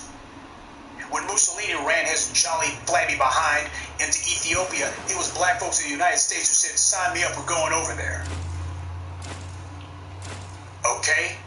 We built this house. We defined much of what has come to typify black struggle, black ideology in the modern era. Modern meaning in the last 500 years, and I said it, States. This would have happened regardless, but the point is, yeah, you can go ahead and say, well, America had some technical innovations. You had radio. Well, the rest of the world had it too. Well, the motion picture. Y'all had freaking movie palaces too. You had the movie theaters too. It wasn't just the U.S. The reason why is, there's a reason why slavery was broken in the United States when it was, and it didn't get broken in Brazil until 20 some odd years later. At the end of the day, there is something unique. There is something that is absolutely essential about the descendants of slaves in the United States. Something that makes us different. We are an exceptional people. We are an exceptional group. And we're not going to be bashful about saying that. The U.S. government was debating immigration limits back in the 1700s before the Germans came, before the Irish immigrants in the 19th century, before the Chinese and the Jewish immigrants of the late 19th century, before the Italians and the Greek immigrants of the 20th century, before the Mexicans, before the Vietnamese, before the Cambodians, before all of them. They didn't want to come to the United States before the 18th century because black slaves had not built a country worth coming to. Our ancestors hadn't built this country into the place it was going to be yet. So everybody was like, oh, we're going to sit back and wait till they do all the heavy lifting. It was the descendants of slaves, not Angela Rye's people. These Johnny-come-latelys. Not Roly-Poly Martin's people, and damn sure not Joy the Jackass Reed's people, not Issa Rae's people. None of you clowns built this country. We built it. Our ancestors' black hands, the American slaves' black hands built and sculpted the White House and the Capitol building. So that when you have trash like Barack Obama and Kamala Harris and garbage like Ilhan Omar, we'll get to her in a minute, the first Somali congresswoman, when these pieces of garbage trot up those steps, you're trotting up the steps that were built with black blood, black expertise, black suffering, black labor that went uncompensated, dreams that went unfulfilled, children who never got to reach their potential. Our children, not yours. You showed up to eat the fruits of our labors. That's what you did. It was the hands of black slaves that built all this. You take a look at the wealth Britain. You take a look at how many corporations got their seed money from these banks who themselves profited from our black backs, not yours. And then you look at these individuals who pride themselves on, oh, I got some white ancestry. That makes me better than all of you dark descendants of slaves over here. Oh, I was born outside the United States, so they weren't whipping my ancestors. You're right. You didn't have enough character to deal with slavery. That's the reason why the white folks are running you in your own freaking country. Tell Angela Rye to take her happy ass back to Haiti and tell me how many white folks are not kicking her behind there. And Roly Poly can go with her. And Joy Reid can go back to Jamaica and explain to all of us why it is that the white people are slapping her freaking in-laws around with impunity. And Issa Rae can take her behind back to Africa and explain to all of us why it is that the Chinese are sitting there raping black women, killing black folks, abusing black people, treating them like freaking slaves. You're right. You're right when you say, well, there's no white folks in America who are treating us like slaves. Yeah, you got the freaking Chinese doing it to you now. I go to Africa, it looks no different than 19th century America. Except it ain't white people doing it, it's Chinese folk doing it. So, ain't you gonna rise up against them Chinese? No, because you didn't rise up against the Arabs who ran many of you black folks out of North Africa. North Africa used to be black as my shoe. It still has a black contingent to this day. What you see going on in the Sudan right now, that is basically a real-time example for you of what's been going on the last 500 or so years. In fact, the last 800 years when the first Arabs decided to set their feet on African soil. So my question happens to be, if you got all these Africans here who are so proud, where the hell's the fight in them? Because I ain't been seeing it. Ain't been seeing no fight in you. Oh, but it's black folks in the United States who apparently are somehow inferior or lesser than. You see, bringing in all of these mulattoes and foreign-born black people, this is a political operation. It's meant to confuse the descendants of slaves as a group internally. And it's meant to embolden and justify the racism of the white society as a whole. And it has largely been successful. At least up until now, because we went along with this scam.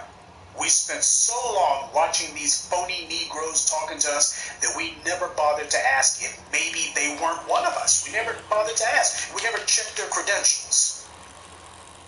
We never decided that, hey, there's got to be some rules and regulations and some qualifications before you get to sit among us. Before you get to talk to us about anything, we got to vet you first. We never vetted anybody. Just let them on in. People like Angela Rye are not merely scared of losing their white benefactors. They're scared of being cast out by us, because where the hell else are they going to go? These mulattoes and foreign-born blacks, they have tried to present themselves as being the best among us. Oh, we're the best and brightest, certainly brighter than these descendants of slaves, when in many cases, they're not even one of us. They drop their foreign names when they get over here, and they take on names that will make them sound a little more like us. Joy Reid, you really think that's what her folks' names were? Issa Rae, her folks come from Africa. You think Issa Rae was her name? Roland Martin? Nah, I think he probably had a more British name if you go back a little bit. Angela Rye, same thing. These people had some names that were Spanish, French, or something. They're trying to figure out how to make themselves seem more like us so they can blend in. These Negroes who white power handpicks to put in positions over us because they use white power in order to install them in these positions and white power to protect them. Then they use their media and their government to tell us that these guys speak for black folks when they do not and never have. Up until now, there hadn't been a critical mass of black people to challenge the lying narrative of these bought and paid for imported bootlicks. There hasn't been a critical mass to speak out against them, to expose them, to oppose them. But now there is.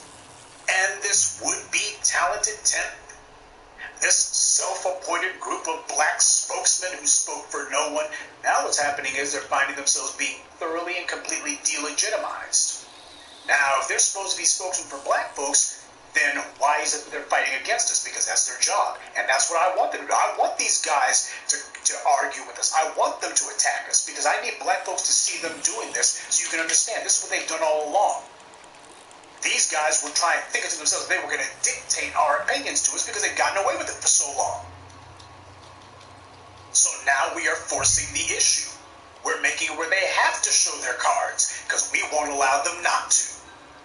It's like what Sun Tzu said in The Art of War. If you have an enemy who has barricaded himself behind the walls of his fortress, then what you do is you find something outside of the fortress that enemy desperately wants to protect, and you attack it. That way he'll have no choice but to come out and to defend it. He'll have no choice. And that's what we've done to these black bootlicks. They barricaded themselves behind that sound stage or the walls of this white studios where they're at. So what we did was we went after their political benefactors. Because you see, they're not in the walled city with white folks. They're in the outhouse. So we went ahead and attacked the interests of their white masters yoked in pain, and now here come the black bootlicks. Y'all gonna leave Mass alone! Y'all gonna leave Mass alone! Y'all gonna mess it up for us! Damn right we are. That's our mission.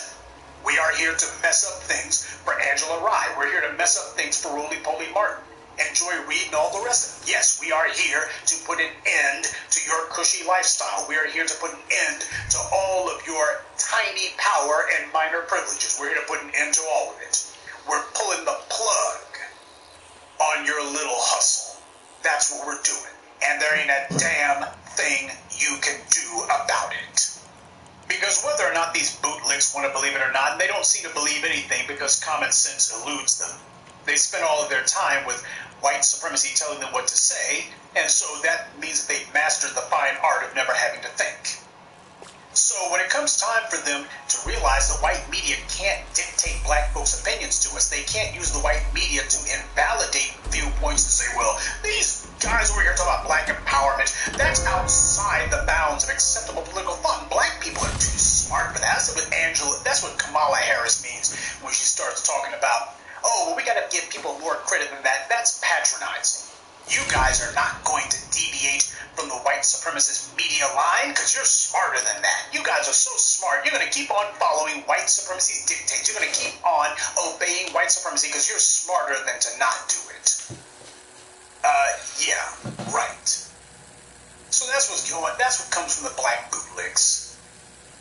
They can't understand that white power, after so long of being able to successfully manipulate black people or to otherwise mislead us or to discourage us, which is the main thing that the white media has done, to discourage us from what we know to be true, to discourage us from speaking, to discourage us from being willing to promote and push ideas that empower us and to say, well, you can't fight for any of this stuff. It's never going to happen. Like reparations. You had black folks who just a few weeks ago were saying that that's pie in the sky, and now what's happening is because of the fact that we've been able to cripple a major party candidate before her campaign even begins, because of the fact that we're able to exercise more influence in the black community than the white media's black bootlicks, now you got some black folks who are starting to come around.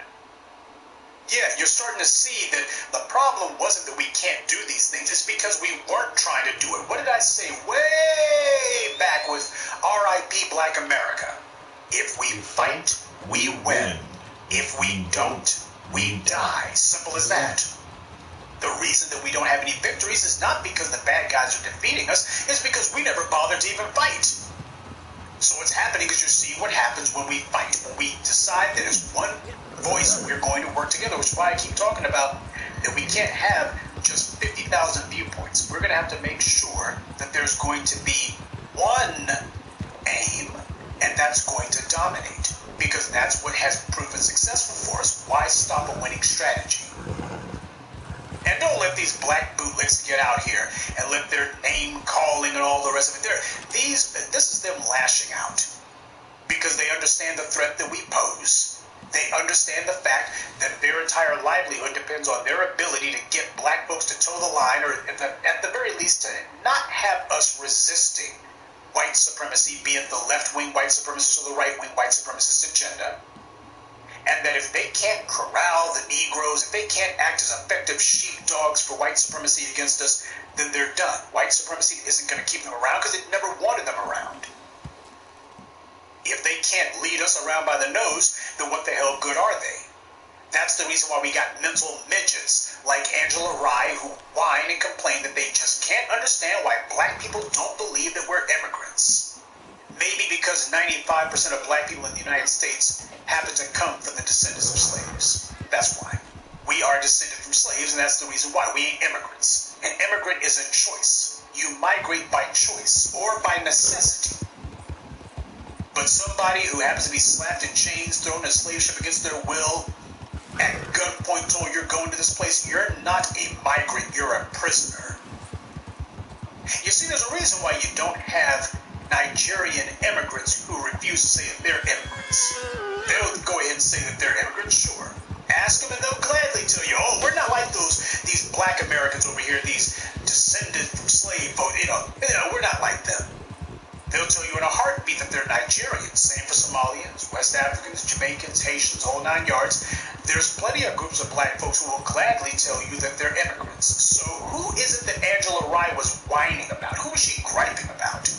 When she said, who are these black people that she's talking about? Well, that's her entire problem. She's mad that the vast majority of black people are not going to allow anyone to lie and say that we're immigrants. Because a slave dragged somewhere in chains is a prisoner. He's not a migrant. She's mad about that. And you're damn right, Angela. We are taking a hard-nosed and uncompromising approach to our power. And yeah, we're being specific. We, those of us who are descended from America's slaves, we're becoming politically selfish. And that means driver's seat. And we're starting by showing the bootlicks the door, and we're starting with you. And I want you to understand something. No white politician called us immigrants. Angela Rye chose to do that. And that tells you everything you need to know about who sent her among us and what it is her mission is, what it is her job is. She knows exactly how she's going to keep the support of her white benefactors. Hell, she's one of these clowns who runs around calling herself a consultant. Consultant means that you go to white folks and try to make yourself useful to them. That's what consultant means. The mission of these foreign-born bootlicks is to confuse and derange the internal politics of the former slaves, to present themselves as being one of us, and then to monitor our discourse, and then go back to mass and tell them where the slaves are hiding, tell them what we're talking about. Their job is to take our discourse off course. That's their job. Every time we start talking about something leading to our empowerment, they can always be counted on to tell us, but it's about feminism, it's about immigrants, it's about the gays, it's about the environment, or anything else. Anything except for what's in our interests. This is no accident. This is a form of warfare. These kind of tactics using spies and disinformation to undermine, destabilize, and target population, if the Russians did something like this, it'd be called an act of war. Look at all the complaining that they did simply because they believe that the Russians happened to put a few Facebook and Twitter tweets online. And then somebody might have read them. Why, this is tantamount to an act of war. Well, what the hell do you call what they've been doing domestically against those of us descended from slaves? What the hell do you think they've been doing to us? When you have an outside power who systematically and deliberately uses their money and connections to send people among you who work for them, people who are paid by your enemy to tell you that everything is fine when it's not, who are paid to lie to you and get you to deprioritize the things that you need to protect yourself, and to trick you into prioritizing things that will destroy you, that is an act of war. That is political and social sabotage, because that's what it is. That's espionage, plain and simple. What do you call people like these black bootlicks who carry out and facilitate the agendas of our enemies? This is the conversation we've been putting off for too dang long. There's a lot of these foreign-born blacks who've been showing up in recent decades, and they've been spitting on us and trying to find ways to say that they're somehow better than us. They always got some grimy stuff to say. They seem to pride themselves on, we're just going to show disrespect for these guys. I think what we need to do is to go ahead and cut them loose. Let white supremacy put up their behinds and let them see what it's like when they don't have us speaking for them. They're tiny numbers. They'll be gobbled up very quickly. Now, white supremacy is not going to gobble them up. White supremacy sees them as being useful, so please don't go playing the sad violin for them.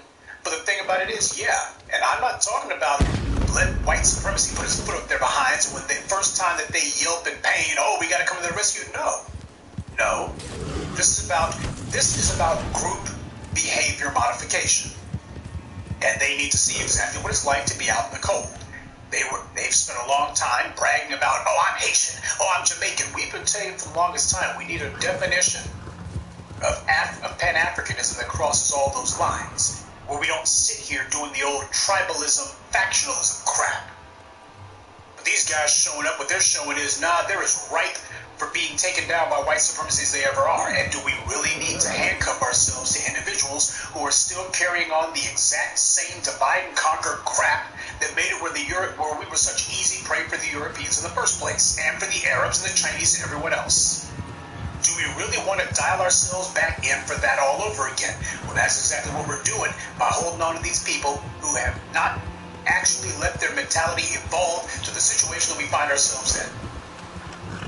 It's been 500 years and they ain't learned nothing. Well, some of us have. The descendants of slaves, we have. We understand exactly the situation that we're in. And we're going to respond accordingly, as we have in the past. Yeah, we're taking kind of a coffee break from doing things right, but we're getting back on track. Oh, you're going to be hearing it's going to be a brand new day for a lot of folks. A lot of people who have been conditioned to be used to black people being everybody's whipping boy, and black people being everybody's manservant. We're always long suffering and sacrificing for everyone else, because that's our job. That's what God put us here for, to suffer for everyone else. Well, they're going to be fine. They're going to be real angry about that. But what's wrong with y'all? What's wrong with y'all? That's what it's going to be. Y'all as bad as the white supremacists, man. Well, y'all just wrong. That's what it's going to be, because they're not used to us standing up for ourselves and acting like people who are tired of being kicked around. But more importantly, people who have realized that power is what we need, and that we're not going to be compromising on that. And no one's going to take our eye off the ball, and no one's going to talk us into working against our interests. We know what our interests are, and we define those interests. We are learning to identify our enemies. We are learning to identify our enemies' agents. We're calling them out, and we're rooting them out. It's going to shock a lot of them, because they're so used to us going for the okie doke. No more. These mulattoes, nothing wrong with being light-skinned necessarily. But these mulattoes pride themselves on their little dark skin test, because as they see it, they're a lesser shade of white. As far as I'm concerned, they are no different than any of these disrespectful black foreigners who show up. They're no different. They've done everything they can to make it clear that they're not one of us. Great. We need to make sure that they're going to be separated from us. We should draw a hard and fast distinction between us and them, because as they see it, they're the black community's overclass. And if we wanted to be more accurate, we would call them what they see themselves as, the black community's overseers. And this is why it's so dangerous and crazy for black people and sisters. You need to hear me. Y'all been the worst offenders in this regard. Following after these traitors, whenever they start talking about who they are, it's always something other than black. They're Swedish, Polynesian, I got some Scottish, I got some Martian, anything but black. It was these mulattoes who started that garbage. That's where that mess started in our community from. And too many of our women think that white is the standard of beauty, so they saw these mulattoes doing this crap, and in their minds they're like, well, is it so wrong for me to be saying that I got some of this and some of that? Because after all, these mulattoes are doing it, and well, they're black too, right? The mulattoes don't see themselves as black. They say that in front of you. They say that basically as a social designation, but what they see themselves as is basically Caucasians with a little more melanin. That's how they see themselves. That's how they act. That's how they talk toward us. That's how they regard us. That's how they behave around us. That's how they limit their interaction. These people who are so damn disrespectful, they start getting smacked in the mouth, and they'll say that you're wrong, but the truth of the matter is that's where they're coming from. You know what, I think that maybe perhaps those of us who are descended from slaves, maybe what we need to do is, we need a chocolate bar test. Maybe that's what we need. If your skin is any lighter than a chocolate bar, well, I don't know if y'all are ready for that yet. Anyway, Angela Rye was telling on herself. Her job is not and never has been to tell black folks what is in our interest. Her job is to dictate to us what white power wants us to think. Her job is to dictate to black people what we ought to think about based on what her paymasters want. This is why the black bootlicks have always identified with white liberals and not with us. They pride themselves on the school that they went to. Ain't that right? Kamala Harris running around with that Howard University shirt. You got a curriculum laid out for you by white folks. Howard University, where we teach our graduates to be more useful to white power. They're here to carry out white priorities, not the black agenda. As they see it, black people are too stupid to know what's in our best interest. Why, we don't even realize that we're actually immigrants too. What's the most important thing we've been dealing with? Immigration? What the hell is immigration to a descendant of slaves? What the hell is that to us? Well, you're just not smart enough to know. I just don't understand why black folks don't understand that we're immigrants too. That's where it comes from, that condescending attitude. And you saw the video where she's cussing and carrying on. She's sitting here lying through her teeth. She got caught in a lie. Now, of course, she's not able to deny it. So what she's doing is she's gone to radio silence. Now, if Angela Rye really meant all that bull crap that she was saying, then why doesn't she go to the Hispanics and tell them that? Tell them that the most important issue that they can be talking about is black-brown unity. Go ahead and tell them that go ahead and sell that garbage to them. See how receptive an audience you find. Go to the Hispanics and go ahead and try to tell them about that black-brown alliance and how we need more Haitians and Jamaicans in here. Go ahead and tell them that. And after she gets booed out of the room, she can go and try that con game with the Asians. And assuming they don't beat her to death, which seems to be their favorite thing to do to black women, then she can come back and try that con job with us. Nobody else tries to call black people immigrants. Not even white politicians or white liberals try that, not only because they know how we came to be here, but because they know that these other groups aren't trying to ally or associate themselves with us. They want to associate themselves with whatever social or legislative benefits that we fought for. But associate themselves with us? No, that ain't on their schedule. See, the con that these other non-white groups keep pulling is that everyone, once in a while, they'll mutter something about racism, usually when white supremacy decides to put its foot up their behinds. And black people, still desperate to have friends, still hoping to get these other groups to like us because too many of us don't like ourselves. We see these other groups say something about slavery every blue moon or about racism, and then we start hoping that maybe they'll stop being auxiliaries of white supremacy and come to our side, and that is never going to happen. You gotta get over your codependency issues. You gotta get over your inferiority complexes, plural. Sitting here thinking, well, you got this Arab over here, the one who keeps his eye on you whenever you're in his liquor store, and you got these Asians over here, the ones who just beat up your aunt the other week, and they said something about racism, and, well, maybe that means that maybe they're coming around to our way of thinking. Maybe we can get these guys to open their eyes. That is never going to happen. And we have got to cast out these dumb Negroes who at this late date are still wasting time pining away for that mythical black-brown, black-yellow, black feminist, black left-wing alliance, which is never going to materialize. Not because I say it won't, but because the people you're trying to go to, what you're selling, they ain't buying. These dumb Negroes are like children, really stupid children. It's time to give these pathetic dead-enders a lesson in reality. Black people have no power. By black people, I mean those of us who came out of the slavery experience. And for a long time, this is all we've ever known, being powerless. So since we're a people who have been conditioned to live without power, we don't understand things from the standpoint of people who have power or people who may not have it but are seriously looking to acquire it. It's been a long time since we've been in that business. It's been a long time since we've been in the business of acquiring power. It's been a long time since we decided we were going to live on our own terms and that we were just fine with everybody in the neighborhood being black. We weren't trying to be accepted by anybody. We were just trying to live our lives. It's been a damn long time since we've been a power-oriented people. So we've forgotten what that reality is like. And we've resisted being retaught those principles. No one, and I mean no No freaking body is going to try to draw an alliance with you unless they see some power in your hands. So as long as you're powerless, you can forget about any alliances. But the truth of the matter is, once you get some power, you don't need them. Now, you don't necessarily have to be rich to have an alliance. But if you're resource poor like we are, then your group had better be extremely disciplined.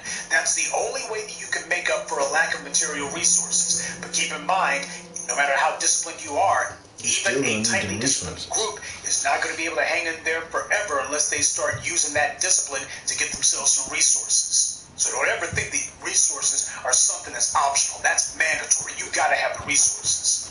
Now, you may not have it for the first 5 minutes, but damn it, you better be looking around. You better spend that 5 minutes looking around going, well, while we're all disciplined and walking in lockstep and we're all unified, those resources over there, we need to take our disciplined numbers and go bums rush those resources over there. That's what you better be doing.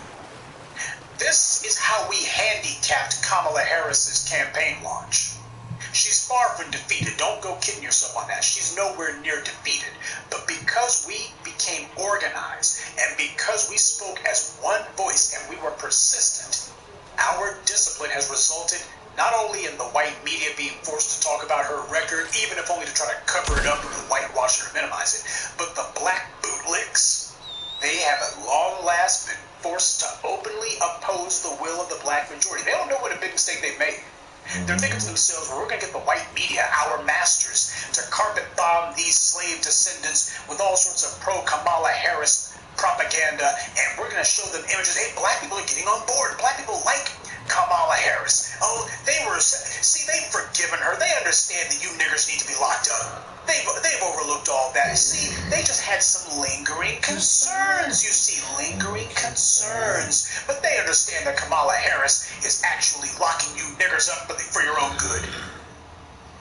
That's what they think is going to happen. They are in for one hell of a wake-up call come those primary elections.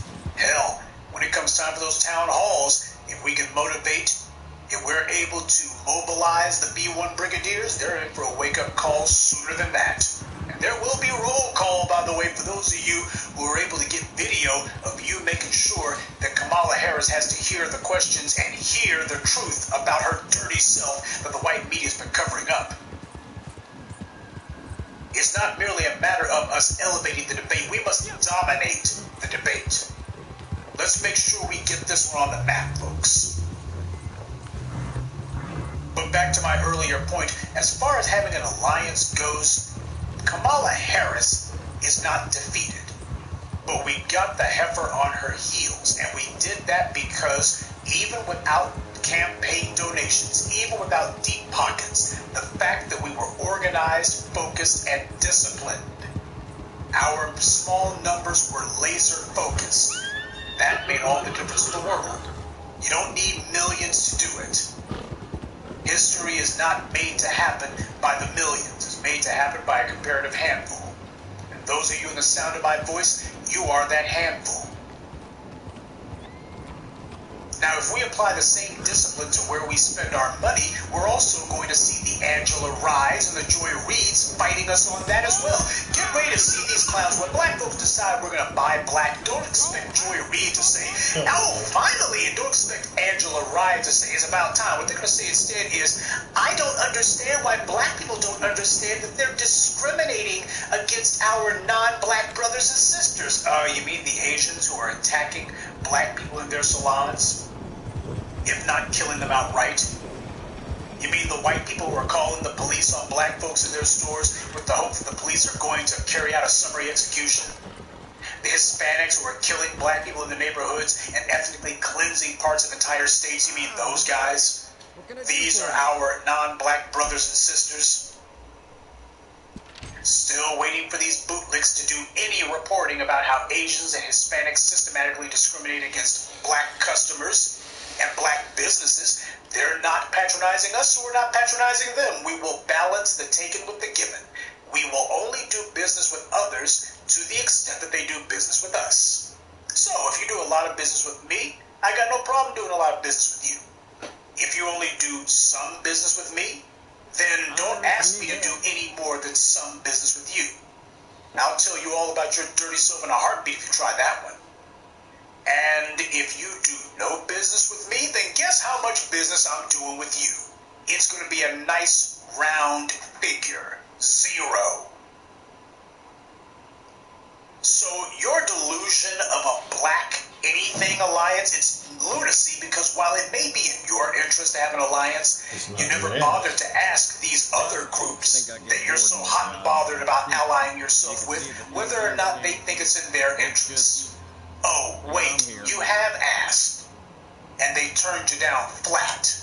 So you've been trying to find a way to pity them into allying with you, convince them to ally with you, beg them to ally with you, sympathize your way to an alliance, and it hasn't worked, has it?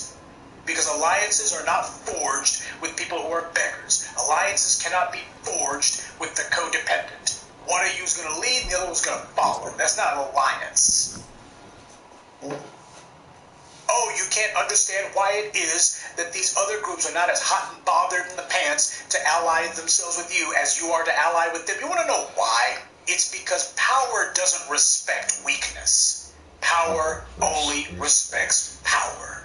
And a broke, disempowered, disorganized suck-up with no self-esteem who is always begging people to be their buddy, that is the epitome of powerlessness. You may get pity for 5 seconds, but pity will very quickly turn to disgust, and disgust will eventually turn into outright hostility. You're making yourself a target, stupid. But more than that, the same fear of genetic annihilation that undergirds white supremacy, that's also what's going through the minds of these Asians and Hispanics. India has been described as the home of racism, and when you see how they stratify their caste system totally by race, you understand why this is. Immigration is only in the interest of these other groups. If you're descended from America's slaves, this is against your interests. But then again, that matters only if you know what your interests are and you are not bashful about promoting and protecting those interests. Do you even know that immigration is against your interests? Are you willing to stand on that, or we only say it for 5 seconds as long as there's no white liberals around? As soon as the first white liberal shows up, oh, well, I want to pat on the head for these white folks. So immigration's cool now, huh? And oh, if you let these Asians or Hispanics show up, you're going to be looking for some interracial sexual access. So you'll go ahead and say immigration's all right, too. Immigration is in the interest of white supremacy because it helps them to solve a political problem. And for the record, the political problem is us, the children of America's slaves. We're the problem that they're trying to solve, the problem that they're trying to eliminate. The displacement of black people by Latinos and Asians, that's not some coincidence. This is the white supremacist plan to eliminate us at work. This is how the final solution to the American slave question is being carried out. Drown the country in pliable, obedient, subservient, non-native born black people. Give them resources so that they can displace us, and then with pressure from all sides, the former slaves will wither on the vine. That's the goal. No, it's not going to take place overnight, but the point is it's going to happen. The execution and eventual annihilation of the Tasmanians, that didn't happen overnight. It took decades to do. Same with the Caribbeans. Same with the near annihilation of the Australian Aborigines. Man. These things didn't happen overnight, but they did happen. Yep. Stop waiting for these immigrants to realize what's going on, because it's obvious what you really want. What you really want is interracial sexual access. Or you're wanting, since you won't deal with your inferiority complex, you want someone to pat you on the head to be your buddy so you can feel better about yourself. And you're trying to cloak it in all of this patently insincere tripe about, oh, this is about political pragmatism, and this is about making a better country. No, this is about you not dealing with your inferiority and the fact that you think that anything other than black is what you want to snuggle up with in the bedroom. That's where this is really coming from. Your black-brown alliance is, or your black-yellow alliance, or any other sort of black anything alliance, is just a clumsy front for your codependency and your sexual fixation. That's all it is. And you're fooling no one. As they see it, they're benefiting from all of this, so they're not about to help you. Yes, they know they're dependent on the gains that we fought for, but as far as they're concerned, basically they're going to get theirs and to hell with you. These other groups have already made their devil's bargain with white supremacy a long time ago, and as long as you keep trying to strike up an alliance with them, that means that you are auxiliary to that devil's bargain. They are no different than the most virulent, outright, and white supremacist anti-black racists. I'm not talking merely about these other non-black groups. I'm referring to the majority of the foreign-born black immigrants and their children as well. Oh, Joy Reid was born in the United States. Can't tell by listening. Angela Rye was born in the United States. Can't tell by listening. Immigration, in terms of the social discourse, in terms of elections, immigration is nothing more than a political football. It's not a serious issue. And the same goes for terrorism.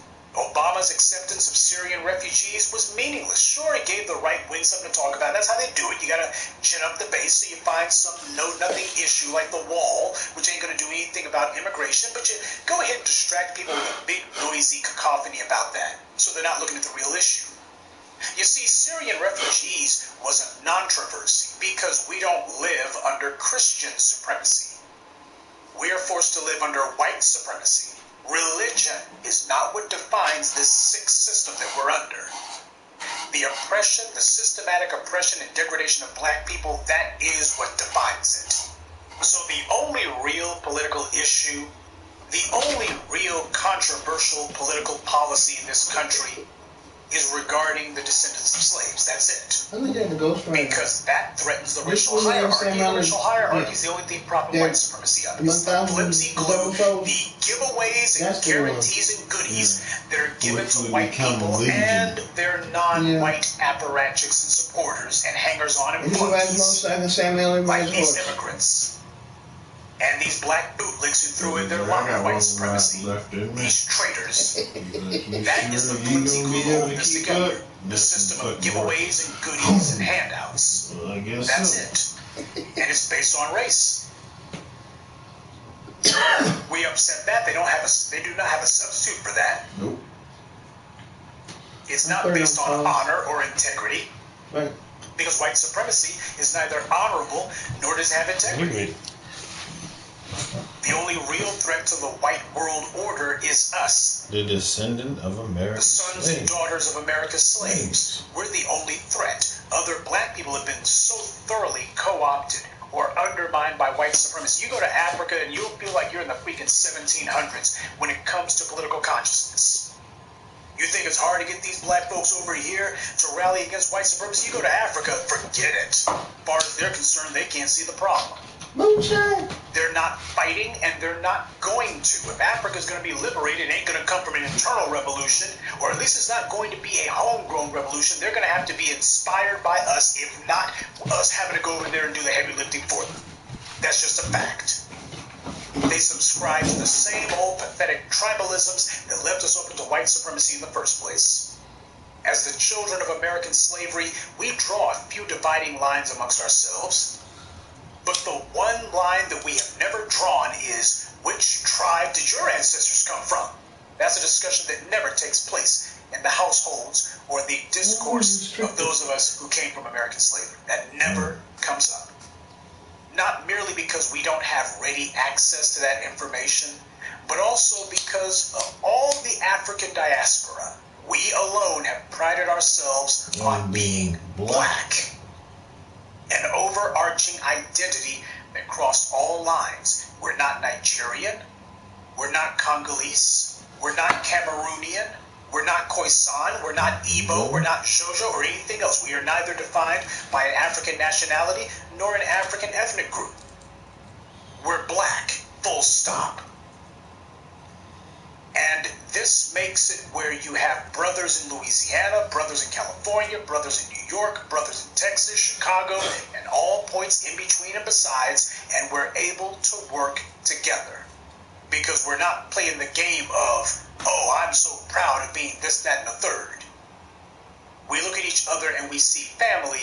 We don't look at each other and see something else. This concept has yet to take hold in Africa. There's a few folks over there who talk about it, but you ain't seen anybody who's being about it.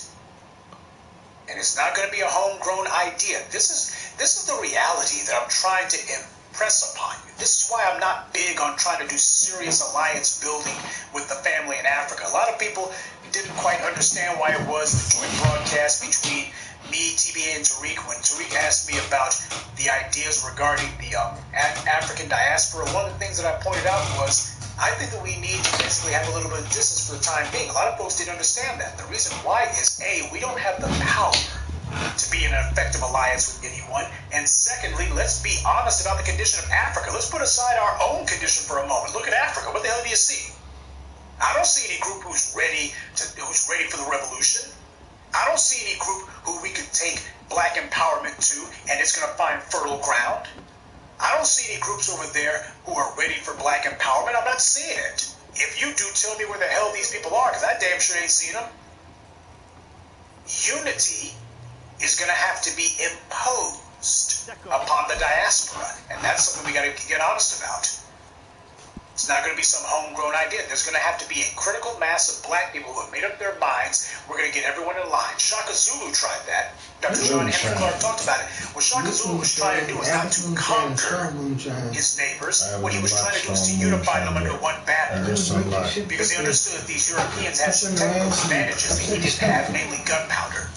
And that the Africans could beat them. The Congo had done that against the Portuguese originally, before the Belgians showed up. Shaka Zulu understood exactly what the answer was. It was going to be a united African front taking on these Europeans. Unfortunately, time ran out for him before he could complete that mission.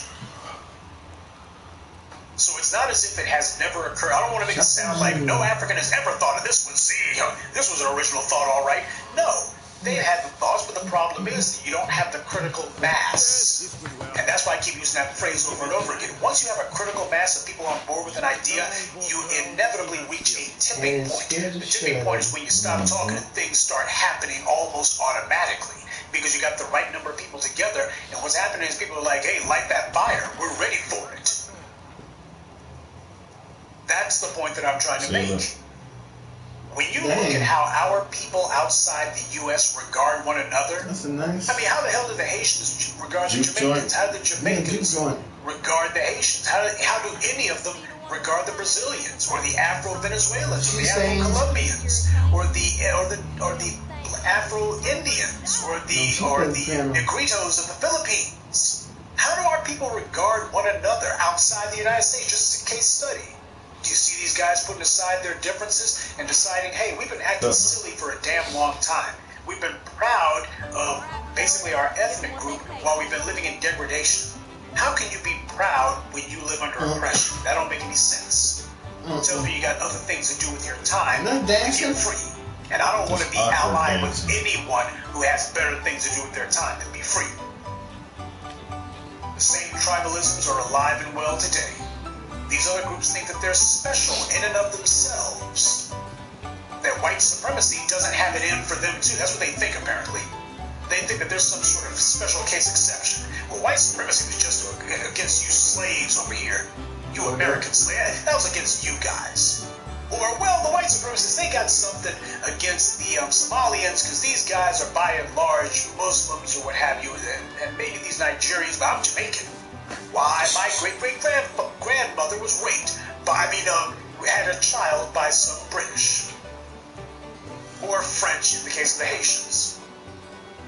So you see, that makes me different. I'm not like the rest of you guys. It's bad enough when you've decided to start spilling your own farts. Yeah. When it comes to your own sub-ethnic identity. But when you start telling yourself lies about how white supremacy regards you, now you have drifted into genocidal territory. You're setting yourself up to get wiped out. Because you may have delusions about how white supremacy sees you, but the white supremacists are not at all confused about how they regard you.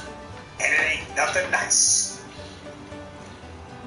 I guess these foreign-born blacks seem to think that white supremacy likes them. Or they think it likes the Sudanese. They think it likes the Ethiopians. After all, the white supremacists gas the heads of these black immigrants up, same as they do the Asians. White supremacy has no problem flattering or giving their flunkies a pat on the head. White supremacy has no problem gassing your head up. In fact, they prefer that. White supremacy has mastered the fine art of the insincere compliment. But you want to know what other stratagem they've also mastered? I told you a long time ago, white supremacy loves a joke that takes a long time to pay off. They love seeing their intended victim sit there blissfully unaware of what's coming. No idea what they're going to do to you. They'll compliment you daily. They'll flatter you on the very thing that they're going to attack you on. They'll gas your head up. They'll tell you how smart you are because white culture loves a cruel joke. There are few things that white culture adores as much as a cruel joke. They don't mind waiting for the payoff. They sit there licking their chops going, oh, when this idiot finds out what we're going to do, it's going to kill him. They love it. They love the anticipation building day after day. Oh, it's day 5 and this idiot still hasn't figured it out yet. Oh, when this hits you, it's going to kill you. They live to see the look on their victim's face when the victim realizes that all these people who have been standing around complimenting them and treating them like their friends were waiting to humiliate them. They were all against you from the beginning. They love that. They love the idea of a joke that just crushes a person. They love the idea of a joke that is cruel and inhumane. A joke that doesn't merely embarrass you, but a joke that reduces you to nothing. A joke that makes it where you look and go, man, everyone's just against me, and all this time I was just fooling myself. They love that kind of thing. One that just screws with your psyche. One that dissects your spirit. They love that kind of thing that breaks your spirit. That's what they. That's the point of a joke to them. The point of a joke is to humiliate. The point of a joke is to destroy a person's spirit, break their spirit. That's the point of it. Yep. So these black immigrants and these mulattoes, their day is coming. And what's going to happen is they're going to find that those descendants of slaves that you didn't want around and you thought you were better than, and hey, you're the smartest ones in the room because, you're a darker shade of white. Well, or perhaps you come from outside the United States. Your day is coming. What's going to happen is you're going to all of a sudden, because white supremacy is going to be hitting you and the former slaves are not going to be coming to your defense. All of a sudden, it's going to be, we're all black brothers, don't you know? All of a sudden, that's the crap we're going to get. Just like these Hispanics did when Trump started talking about the wall. We're all in this together. We are all in this together. Whatever. All of a sudden, that's what it's going to be. That's what they always try when they're trying to sucker black people into supporting. They all of a sudden, aren't we all non-white minorities? No, we're not.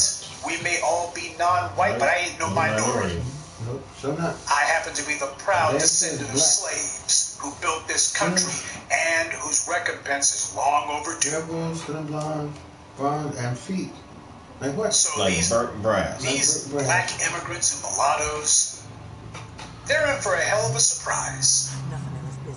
Think that they're going to be white supremacy's pet Negroes, and white supremacy has no permanent plans for any of them unless it's permanently gone. It's time to hammer the point home that the only ones we're thinking about are ourselves. This is us hitting the political reset button. We're going to do a reset on our relationships with everyone because we are a group. And groups don't have friends, groups have interests. So the days of us trying to get friends, forget that. We understand. We're a group. It was a stupid thing to look for friends in the first place. What the hell are you going to do with a friend? What, you going to go to the freaking movies together? Huh? You going to roast marshmallows over an open fire? What the hell are you going to do with a friend? These other groups, that includes these foreign-born blacks, they want to come smiling up in our faces. They better show us some tangibles that they're bringing. From now on, it's going to be a straightforward business transaction. Oh, what about sentiment? Sentiment died when you guys started disrespecting us. I thought it was fucking cool, man.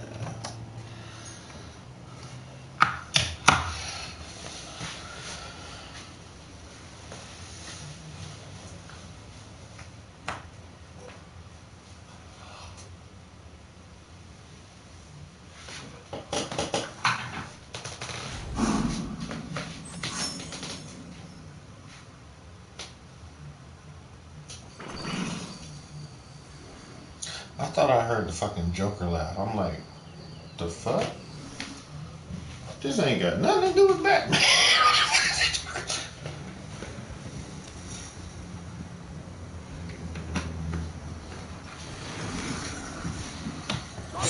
Mix this whole batch, every single bottle. Well, me and Marcel. Good hooch puts hairs on your chest. This stuff. I like to call it. Well, anyway, we'll pour this stuff all around the meeting spot. Wait for the Three Musketeers to show up. Boom! Ring of fire! On fire.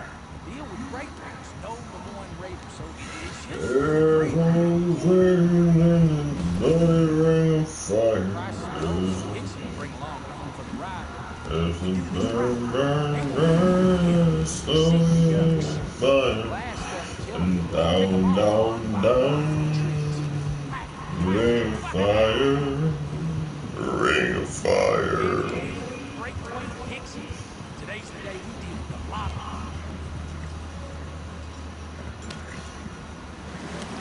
Okay, almost there. Park the wagon just ahead where we can get a nice spread of moonshine.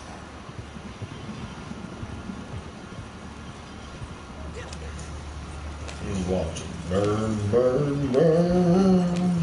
Ring of fire. Ring of fire. Okay, we have to move faster. Get the shine off the wagon. Down this whole area.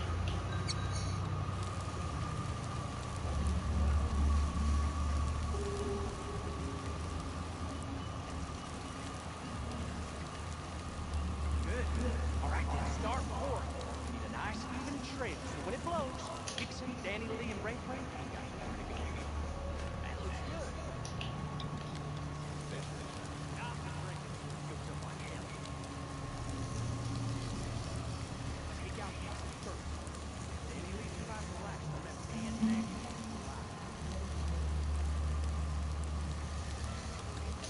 All right, move on from there now.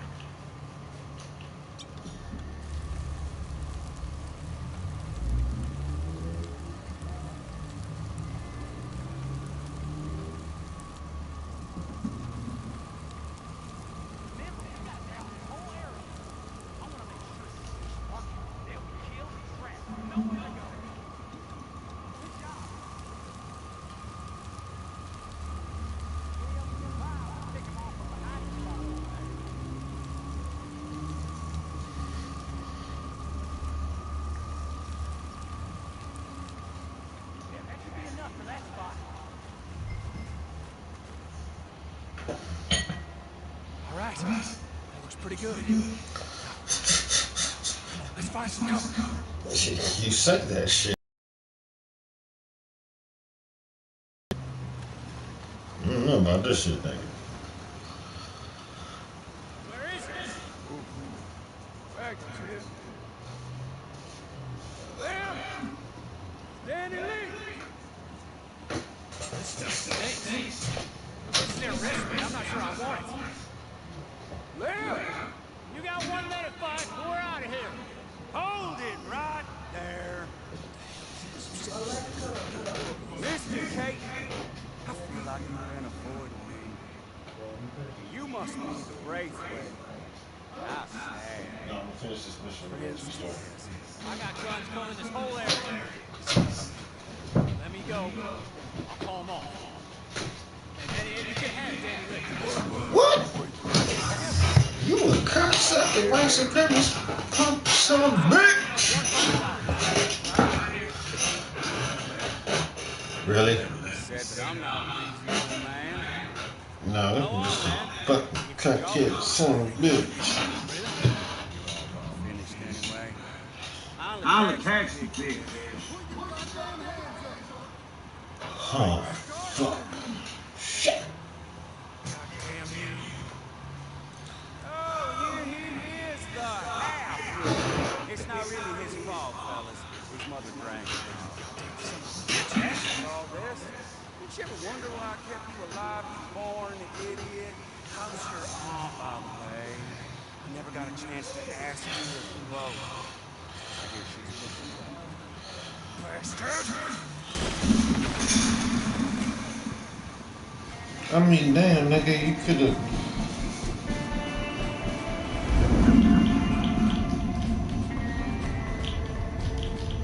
Motherfuckers is burning. I didn't know what else to do. Hickson and Henry, they would have to go after Hickson first. Danny Lee, he's in a bad way. He won't get far.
Damn it.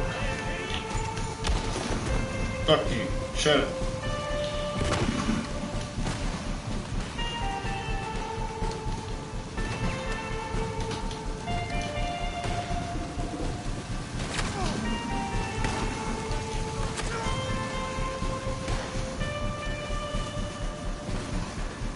Be careful of that. Don't run into the motherfucking fire, please.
No, fuck you ain't.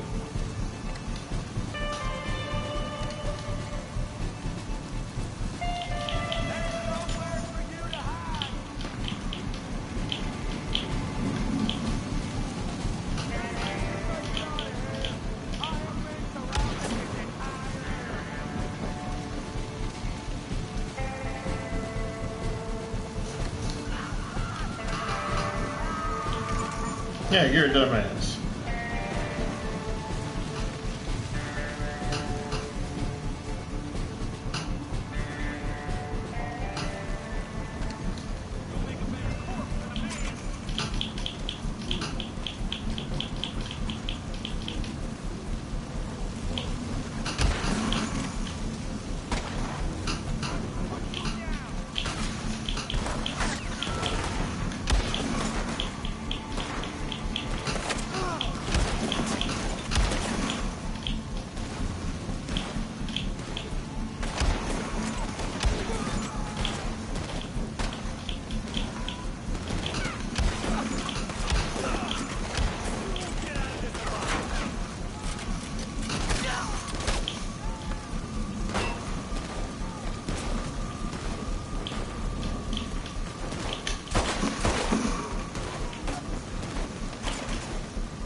gotta change some of my bitches.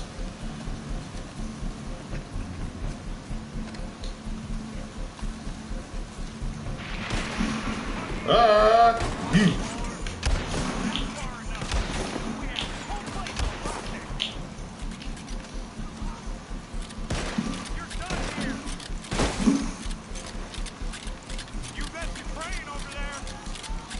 Praying. I'm reloading, bitch. Shut up.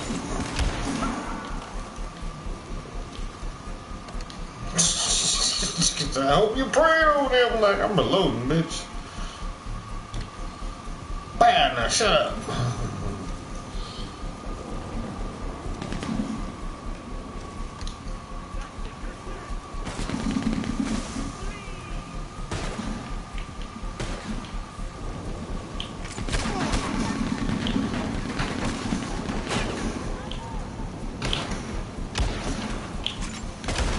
Gotcha, bitch.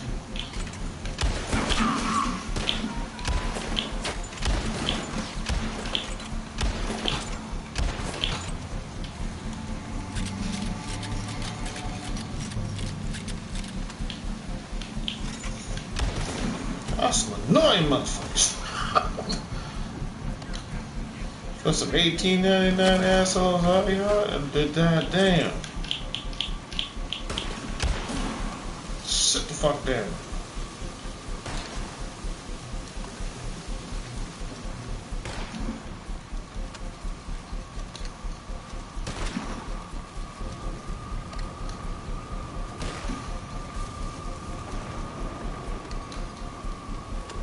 You think you're above the law? No.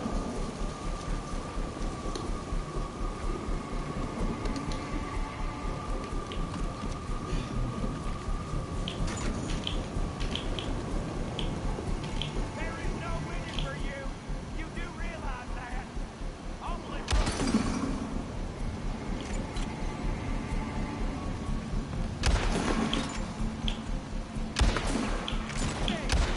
think like the cur you are. You think this is the end of your problem? This is the start of your problem. Believe me.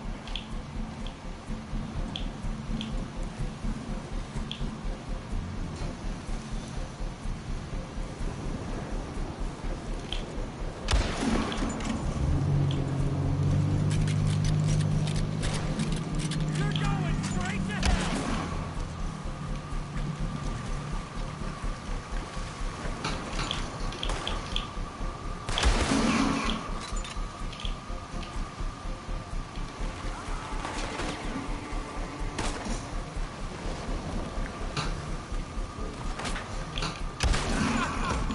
Yeah, you think your ass is slick. I can't wait to stand over your corpse. Come here.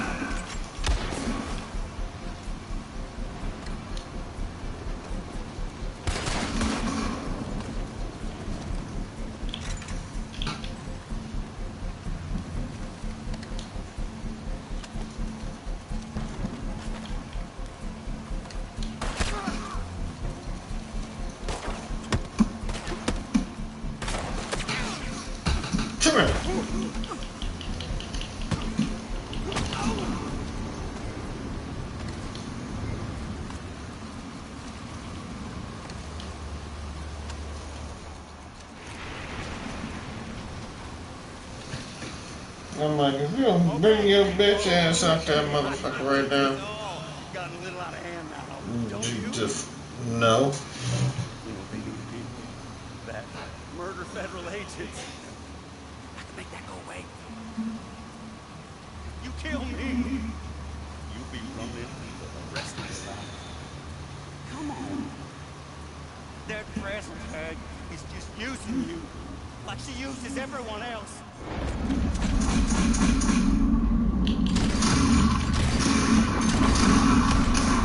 Yeah, I actually like that little bit.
What'd you say about Lemoyne?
Yeah, they sure is.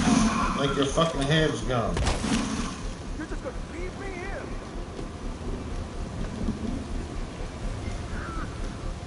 Nah, actually somebody wants to see you. Mr. Lee. Where the hell are you taking me?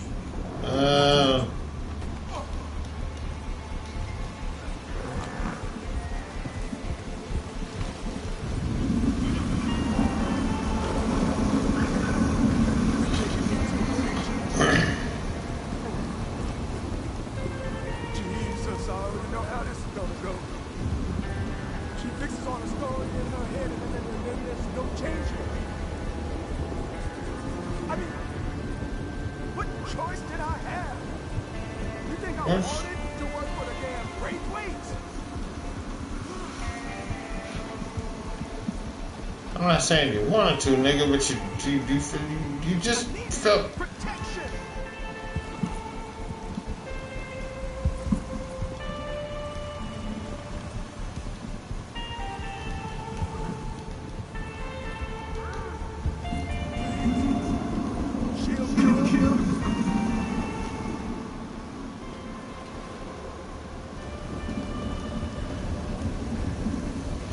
Lucky I'm not, because I'm really anti-Cooney, especially in the goddamn 1899, nigga. Harriet Tubman should have been popping up in this room. I am listening. Speak what you want to say.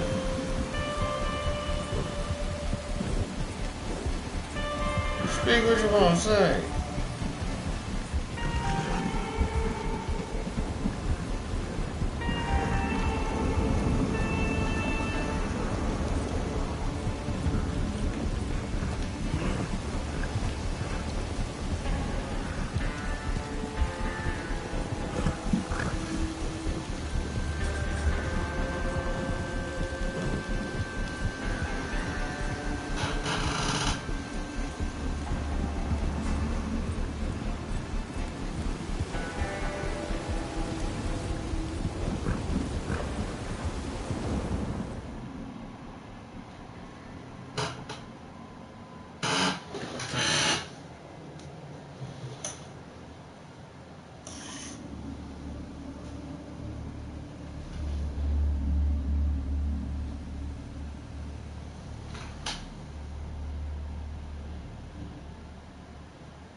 Fix him a drink. Give me the knife.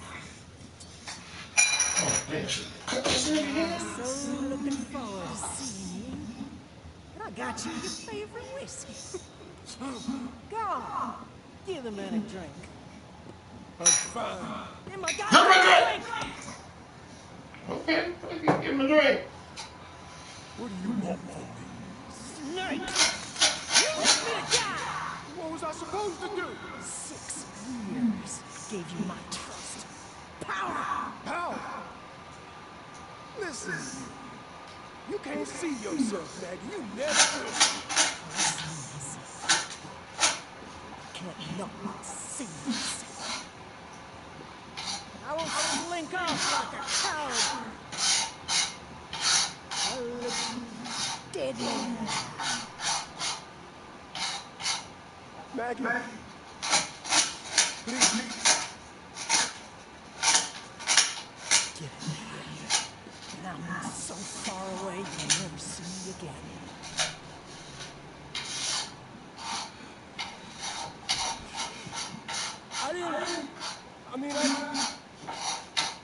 Just go, damn it. Here. There's your whiskey. You got 6. Good. Maybe it's time for me to move on myself. No. Too many memories around here. And? I don't know. Maybe not. For now, prosper.